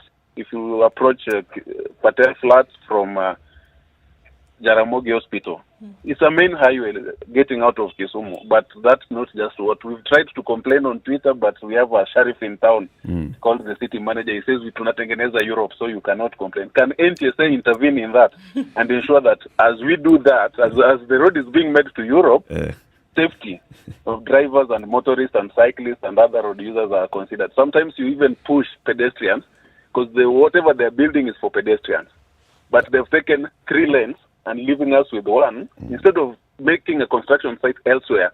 Or if the materials have to be there, then let them use 1 lane and leave the 2 for other users. The second one is again on the same route, Kisumu and the environ. There's this rule of 14 passengers, 8 passengers during COVID, but now 14. Is the law applicable in Kisumu, and how can NTSA enforce it? In regards to the matatus carry, even there's something called Sambaza. They carry 25, and as the caller before me just said, police officers do not care. They just handshake, they drop for someone and the sheriff they pick. Can the NTSA do something? Because it's a menace. You find that an accident occurs, 14 people dead in a vehicle that was supposed to carry 5. Thank you, Anthony. Thank you. Asante. Dr. Kibongo. Yes, thank you so much. I'll start with the last caller. You talked about the issue of a road being constructed in Kisumu. I think you mentioned Kisumu, Jaramogi, Jaramogi University, I think. And you did indicate that there was some... I think definitely that is not... I will have to find out the facts around the same. with the road agencies dealing with that particular road. Because if a road is supposed to be constructed, then it has to have the right science in terms of ensuring that it does not grossly interfere with the traffic in that particular area. But nevertheless, that's an area we can find out. We can consult with the road agencies. I suppose that must be a Kenya road, or is it a Kura road? And then we find out them. Usually, the road agencies put out some communication to that effect. And I suspect that they probably did. But nevertheless, some of the people at times, like the contractors, may not be following exactly the rules as they were supposed to be. As an organization that is in charge of policy and such matters for road safety, do you have any kind of oversight in such projects? When it comes to matters road safety, yes, then we can advise. So I will liaise with the manager, NTSA in Kisumu, to have a look at that. Then definitely discuss with them, and I'm going to do that today, discuss with Kenya and the contractor to it that is rectified. If indeed what Bwana Anthony mentioned is true, then that can be done. Yes, so we do. Anything matters road safety is a concern to us, we definitely have to address to different parties, even a private individual. If it's a school, if it is yes, so we deal with that. Now, you mentioned about the issues to do. As I said, Latif, I wish you had a representative from the National Police Service to address, because we don't police the National Police Service on matters enforcement. I may not comment much under one of that. But nevertheless, I think point is noted. Since we work with the National Police Service, then definitely we're going to have a discussion around some of those areas. We talked about the issues to do with overloading, something which is, I can say it's two-way. One is that, of course, and CT talks about enforcement aspect, but the other way around is that as much as enforcement aspect plays a role, I think we also need to shift to a personal part of it. But I guess that is another discussion for another day, whereby why would you want to be cramped up into a 14-seater vehicle and then to become the number 25th in that particular? That also brings some fair level of responsibility on you as a road user. You're working towards aspect whereby we want to empower yourself. Empowering yourself is like now going into your home and you find people in your home and you say, the point is, let's also take responsibility on that particular aspect. Now, on Jack, you mentioned about Eldoret. I think I've addressed the aspect which it's about police on the road. And I mentioned that. Now, John from Mombasa, what is happening is that what we are currently, and at times we reckon that we do have what we call fake licenses, which have been there for a very long time. And I think you mentioned that in the past, and City mentioned this, that we've had a situation where people were able to, generate the old license from whichever part of the of the country is, and you can have it licensed, even the stamp and all that. If what you are saying is that we did transfer some data from KRA to NTSA of what we perceived were legitimate drivers in the system who underwent the driving test and subsequently went to KRA those days to get the real driving license. But we've had people out there who are fake driving licenses. And what happens is, I'm not talking about John, basically, I'm talking generally. When we now were in the process of issuing the new driver licenses and whatnot, if some people come and say that I don't have a driving license and yet I have the real one. They actually. But when you check in the system, I realize that it is fake. So what we tell them is that, one, the simplest way for those people is that we cannot admit you based on a fake license. What you do, go to a driving school, have yourself trained, have yourself tested and licensed, and you come into the system. So that, because these are the lists which came out from KRA, and you're not there. So, but you have, so the only assumption you have is that. But at times, you even find, because you go for a driving school for a motorcycle, you get stamped. But other people, unscrupulous Kenyans or whatever I may call it, create their own stamp and stamp the rest of them. So, and that's why at times they say, I miss class A. Then you say, we'll register you for that because that is what is in the system. But now the guy comes with 3 other 4 stamps. And they say, you see, but this one are not legitimate because the records you were given did not have this. So if you want this, just go to a driving school, get trained, get tested, you pass the exams, you get to the license for all this. What about in instances where somebody like John sounds like he genuinely went through the entire process? Yes, so, and that's but why like they say, mtego wa panya huanasa waliomo na wasiokuwemo. He's the wasiokuwemo. It is, and that's what I'm saying. I wish I did not get much details about him, but I would advise to go see the regional manager Mombasa to discuss that in detail, and if there's anything they can escalate. One thing we've always told others, because as you've said, there's some who have actually mtego or panya who are not supposed to be there, but somehow they got trapped into them. That's why some have said, but I've been to these driving schools and there are these records. So we reckon there are all manner of challenges, especially even data entry may have been a problem during that time, or even data transfer. And those things can be traced to find out where exactly the problem may have been?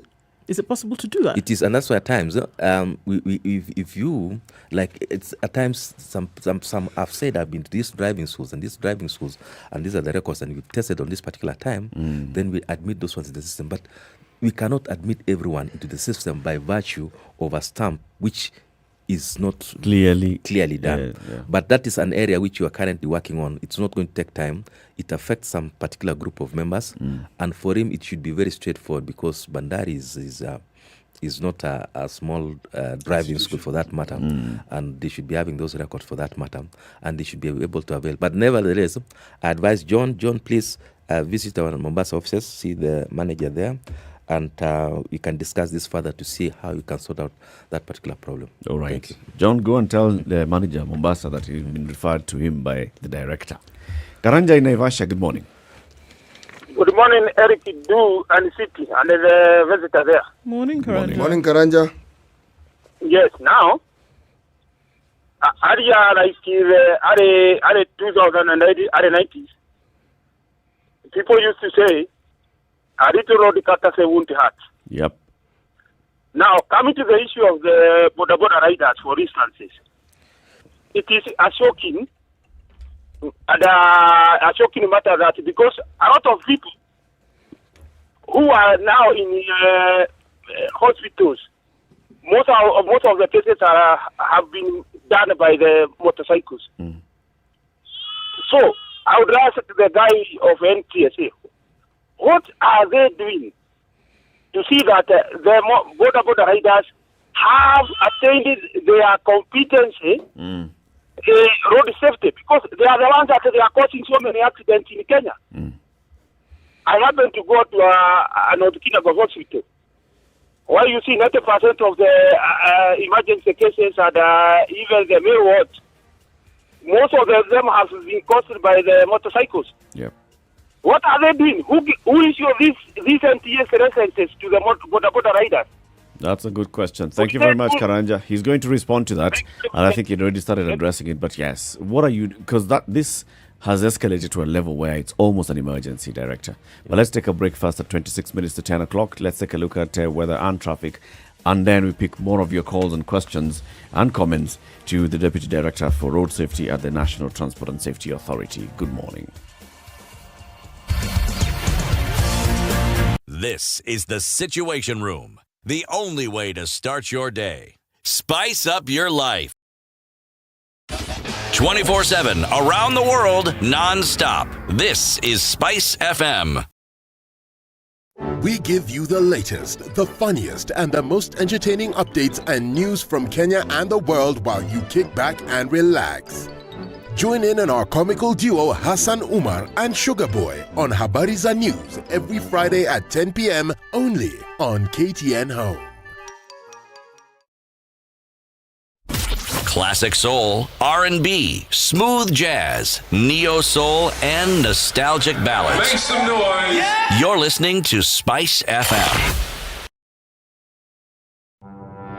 There's so many people peddling what is false, and that it bears remarkable resemblance to what is true. Politicians have their agenda, and their agenda is to use every opportunity to sell that agenda and to loot this nation. I have seen major strides that are done in this country when we talk to each other as against talking at each other. We start getting back into the tribal cocoons which were put to us by the colonial powers. You know, they gave us physical freedom but not mental freedom. We're still mentally colonized today into these cocoons of tribe. Now, if you live in an area where it's difficult to find a dog, He's a goat. I kid you not. In which part of this country is it difficult to find a dog? So that you resort. Nafandi hii umbo yako iko na hii ni umba special.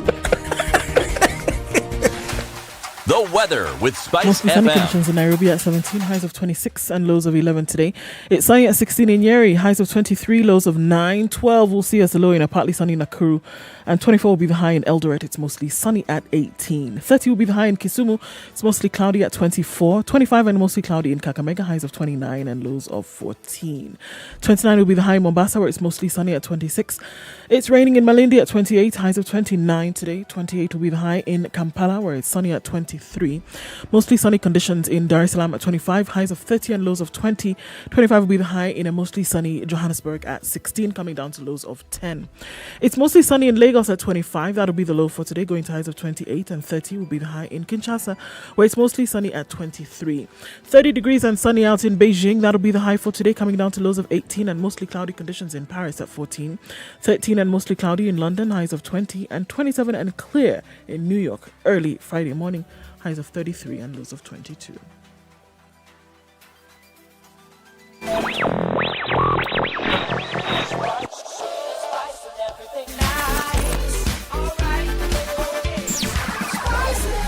Spice up your life. Most of the traffic we're seeing continues right into the CBD, the Uhuru Highway, then between Nyeri Stadium and Westlands, in and outbound. We see a lot of traffic there. Jogo Road now is really building up for some reason. I had not seen that before. Industrial area also continues to be a clog up. And Langata Road now has really built up going towards the Timor roundabout. Coming off of Thika Road, not too much of an issue today at all. Good news there. Just at that Pangani stretch is where you'll find some traffic that keeps ebbing and flowing, but we'll keep an eye on that through the day. Talk to us on SpiceFM KE on Twitter through today. Text 40127. Sugar and spice and everything nice. Everything nice. Spice up your life. Mature, intelligent talk every morning.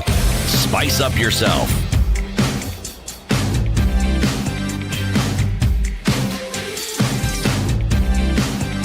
Mornings done right. 94.4 Spice FM, The conversation Nairobi. continues with Dr. Duncan Kibongong, the Deputy Director for Road Safety at NTSA.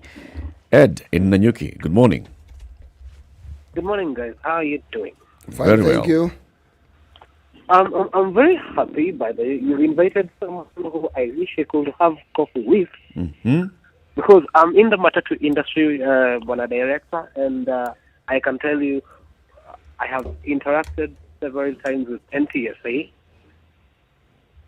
But the thing is, I think, in a way, NTSA, in as much as you're checking, let me say, for some time, most of these bodies which have been formed, they've been formed mostly, they focus on matatu, lorries and everything, but they forget that there are other vehicle users on the road.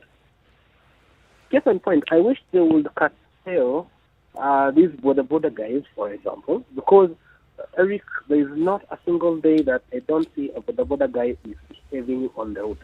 Mm-hmm. Actually, at times when I'm driving, There's not a on single my guy left that a side- matatu person does not see a boda guy misbehaving on the road. Yes. Right. Most of the time, actually, Eric, when I'm driving, I make sure I've squeezed myself to the left side of the road, kabisa, because that is when we create a little space over there. Unapata mtu amepita and you don't even expect that person apitie pande ya left. Now, in line with that, I wish, okay, maybe I would have not had, maybe if you guys mentioned it. There's this new trend that has been happening with road contractors. What they've been doing is they erect a bump. They don't have any road sign. They don't have anything to show you there is a bump. You left very early in the morning and you passed somewhere with no bump. Jioni unaenda nyumbani unapatana na bump. You're at 80 or 70 something, unapatana na bump. Case in point, I'm going to tell you about last night. On my way home to a place known as Kiando, that is where I live. There is a certain place they erected bumps, I think 2 days ago, and I wasn't home for those 2 days ago. So last night, I'm driving, and at a place known as Mefawini, there's one huge bump. I think you walitengenezea trailer or something. I can tell you, after hitting the bump at a high speed, I had to stop and check whether my vehicle was damaged. As we speak currently, Eric, right now, I'm in the garage because my radiator went back because of that bump. Yeah. That's something for him to address. Yes, they've done it actually in Kiganja. They erected a new one at Mados Oil near the junction without any road sign. So I will accept that it's daytime and we know it. But now, at times, unatoka nyumbani kwako at 5, you don't know that there is a bump over there. Yep. Ed, thank you. Let him address this. Yeah. Let him address this concern. Director, yes. Are you in charge of erection of road bumps? No. The erection of the road bumps are a function of the road agencies whose road that is. For example, it's a Kenya road. Then Kenya are the only legitimate organization to put a bump there. And it's Kura road, and it goes on and on. Now, just to start with that is that we have standards of how bumps are in terms of design and for different reasons. So that, one, it brings a whole holistic approach to roads, to safety, whereby it should not be that that it cannot serve if it's the whole intention of what you call traffic calming or speed calming measure. But the other way around, it should not be that very much destructive, whereby you'll see vehicles have to maneuver in a particular format, or two, that people even avoid it and go off the road and that kind of thing. So the whole idea here is that those particular roads, we need to get to know where they need, because we've also seen illegal bumps for that matter. We find in where I come from, people not even do the bumps, but they even do the trench, they dig it, the one going down, and they leave it for you to come and sink them, because you knock their goats or their cows when you're speeding one of the morning. So yes, so it's illegal in the first place to interfere with without the right authority being involved.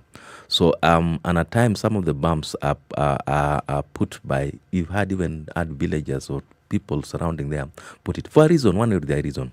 Well, the reason may be valid in terms of the speeds probably are higher, but the other way around is that it's unsafe to put a bump without the right design and even without the right authority.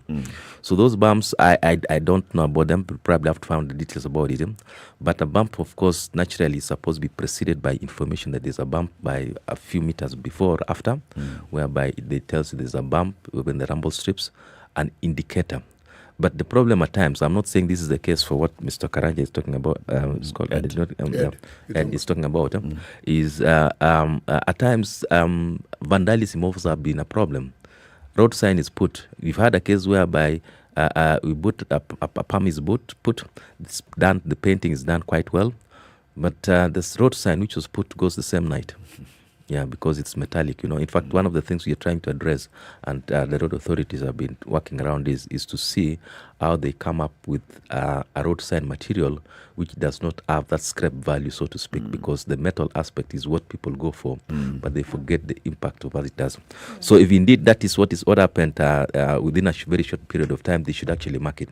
Remember, at times, those are some of the things. Maybe the works are still ongoing, but nevertheless, I think there's a reason for him to have gone to the garage, then probably hit that bump with a high speed. Is it possible that it is an illegal one? I don't know. But I think that's something we can take up with the road authorities, have a look at that. And indeed, there was even a time whereby an old audit of road safety bumps in the country were done, following a crash in Naivasha, whereby a vehicle, a Ugandan registered, Karai, which involved, and then the flame, the material went into flames and all that kind of thing. And there've been rationalization of some of those bumps.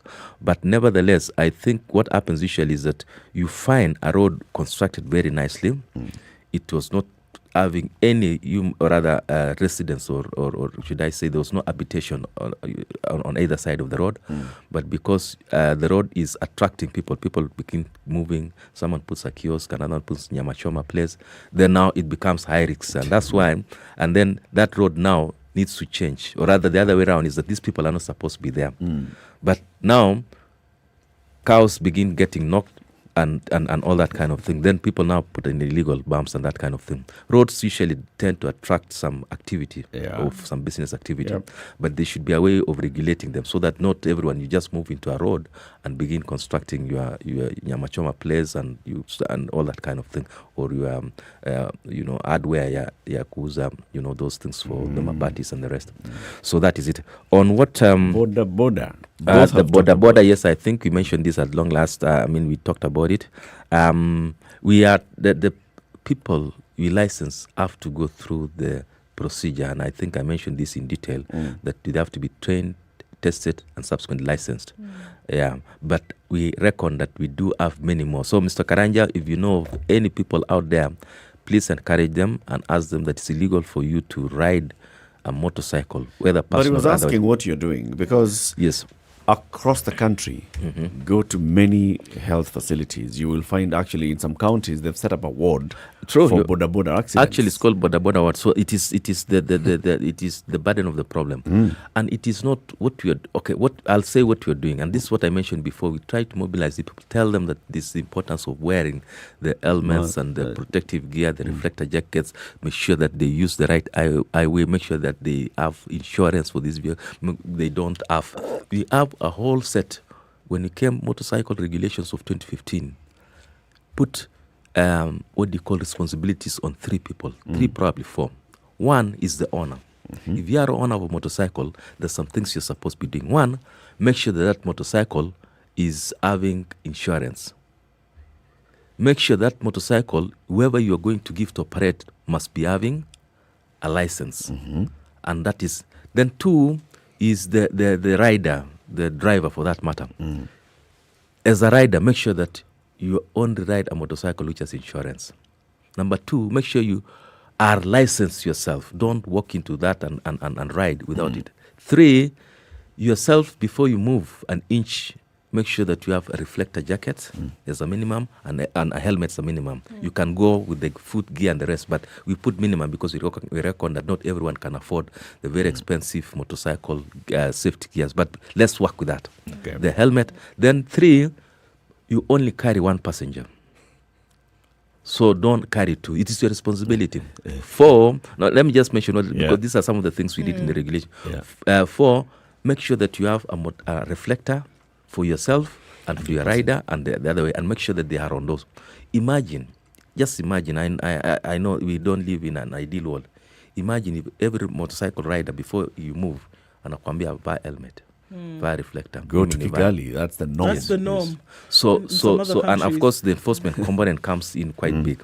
When you talk about 1 passenger, look at a situation that we see quite often on the roads, especially with these borders, is that somebody will be traveling with a young child. Yes. Right? Or two young children. And they've got to use this as a form of transport. So, what are they going to do? Put the children on another one? What happens? Correct. When you have a child, always, in fact, the law is on it. There's a caveat to that, is if you have a child 12 years and below, then you can ride as 2. Okay. Whereby you put the child in between yourself. Don't put the child behind. Yes. Because probably slip. You're exposing them. So in between the rider and yourself, but the caveat is a child under 12 years. Okay. That one is by law. Now, the other thing I mentioned is even the carriage, the package. You've seen people carrying a whole bed and it's a cross, or even coffins for that matter. Even cows, yes. Yeah. And others actually, even at the stretch going backwards, you've seen people pulling boughs or pulling some metallic issues. And so there's all that is in the law. But, and this is something we're trying, what Karanja is telling is that we want to, because those are some of the people with, you see, the border, with a smallest flip and without the right gear, you can be sure most of the time it is your head which lands on the ground. the limbs. So that's why you get the fractures, you get the abrasions on the face and all that kind of thing. And that's why most of the surgical wards in most of the facilities, level 4, level 5, are out surgical of and orthopedic. Yes. Can I ask this question? Do that after we hear from Jackson in Mutapa. Jackson, good morning. Good morning. Morning to you. Yeah, I also have a question to the director of NTSA. And the question is concerning issue of driving license. I think before I start, I ask the question. I think the driving school is a college, yeah? And everyone who has gone to college always normally get a certificate. So I think for drivers, what the certificates they are getting is the license, isn't it? So is it possible that everyone who has got a certificate always renew their certificate after 3 years?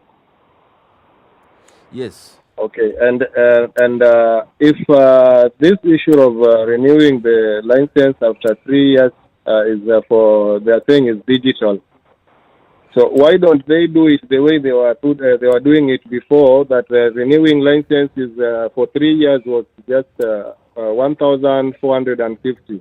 Why is it that is now double of what we were doing before? It is because I remember you've seen that the two materials are quite different. One, this is the first time you're getting your DL, and it's a smart DL, and it has features therein, including electronic features. Why we actually moved to have the smart DL is not just for purpose of beauty. It is for purposes of ensuring that working in the near future, we have what they call automated enforcement. In that card you have, it has a chip which gives you 14 points, what they call the merit points. It gives you 14 points. And if you are to do what they call a minor offense or offense, a traffic offense, it reduces. And those are some of the things we are trying with our digitization process in the near future.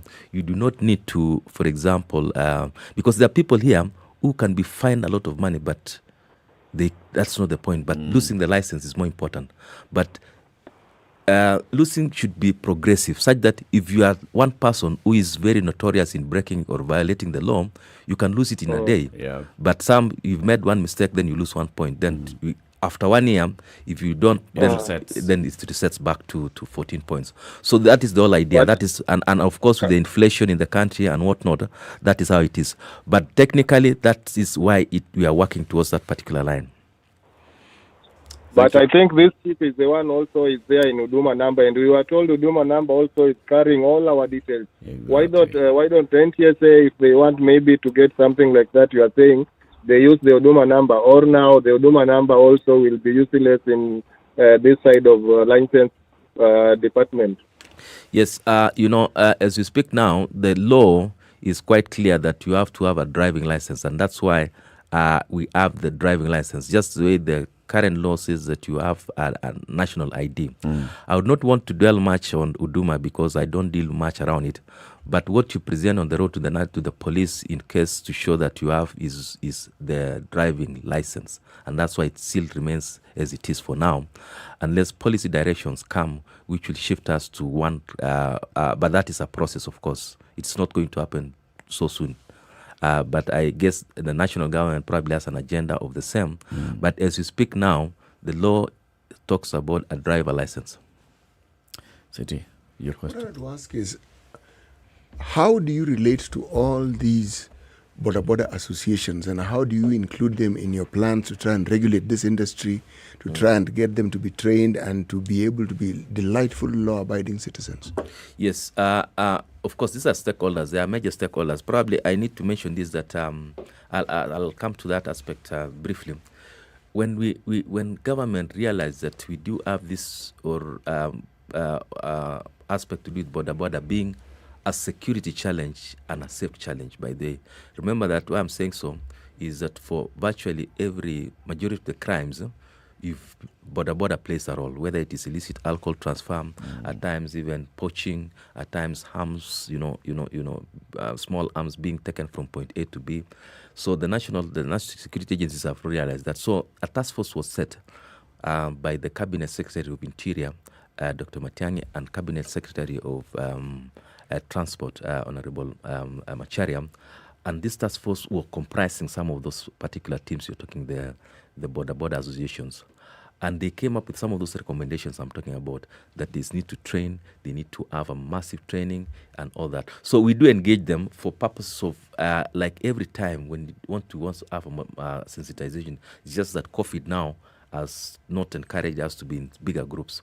Otherwise, we'll be using them to have mass discussions. And even currently, we are working with them to ensure that their membership undergo the process of driver training, testing, and licensing, either through formal driving schools or riding schools, or the NYS, which we talked about before.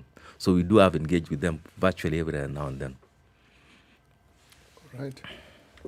So there's also the issue of, and I want to still come back to the issue of policy, because if you're in charge of formulating policy on road safety, then it means that you're constantly engaging with all the stakeholders, the road users, the agencies that are in charge of road, the enforcement agencies, and then you'll notice some of these issues and gaps. Correct. You will notice the issue of bumps being erected and then bumps not following the lay-down procedure. Some of them are not actually done by the local people. Yeah, true. It's a contractor who's doing this, and it ends up endangering the safety of all road users, from motorists to cyclists to pedestrians to the vehicles themselves.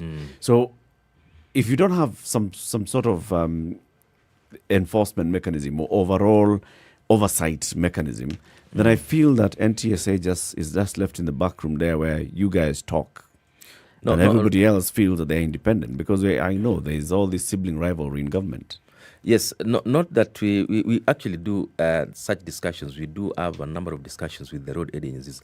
And, the fact that we've not, and I just take you back just to the smaller one, like the Salga, for example. It's not something which came out of the blues, but it involves a lot of discussion, and many others which probably you aren't aware, because people tend to get to know when, probably like what the gentleman from Nanyuki talked about. But largely speaking, we are in constant communication with them. I'll tell you something also which I want to bring into this, is that government currently, all ministries, departments, and agencies, we do have what we call road safety mainstreaming. Road safety mainstreaming is a government policy that any ministry, in excess of 400 agencies in the Republic of Kenya, have to have something to do with road safety. It is in the PC of all the state agencies, the PSN. They have road safety mainstreaming in government. We have what we call performance contract, which runs in each of the financial years. Like currently, we started last year. So part and parcel of the deliverables of that road safety mainstreaming process is, one, for example, is that they need to have a road safety policy. So when you go to not just the road agencies alone, if you walk to any agency, KICC, for example, they have to have a road safety policy. And that is us who coordinate that particular function. If you go to KBC, for example, because I'm talking about radio stations in government, they have to have a road safety policy. Among us, the 300 plus, not just the state agencies, but ministries, Kenya Pipeline, Kenyan, talk of what, Kenya Wildlife Service. So the whole idea here is that we do what was happened, like HIV, it became part and parcel of our daily routine. It's an everyday thing. It is everything, and it's everyone's thing. We are starting with government. We are now going to work towards mainstreaming the private sector. And as we move along. Thank so you that is very quite much, clear. Daktari. Dr. Duncan Kibogong, he's the Deputy Director in charge of road safety at NTSA. Asante sana for joining us. Come again soon. Very soon. Yes. Tomorrow? We will call you. City. Tell the story. In a family, if you have somebody who is troublesome, it is the family members who are more worried than the troublesome member. Bas. Good morning. It's 10 o'clock. Enough said.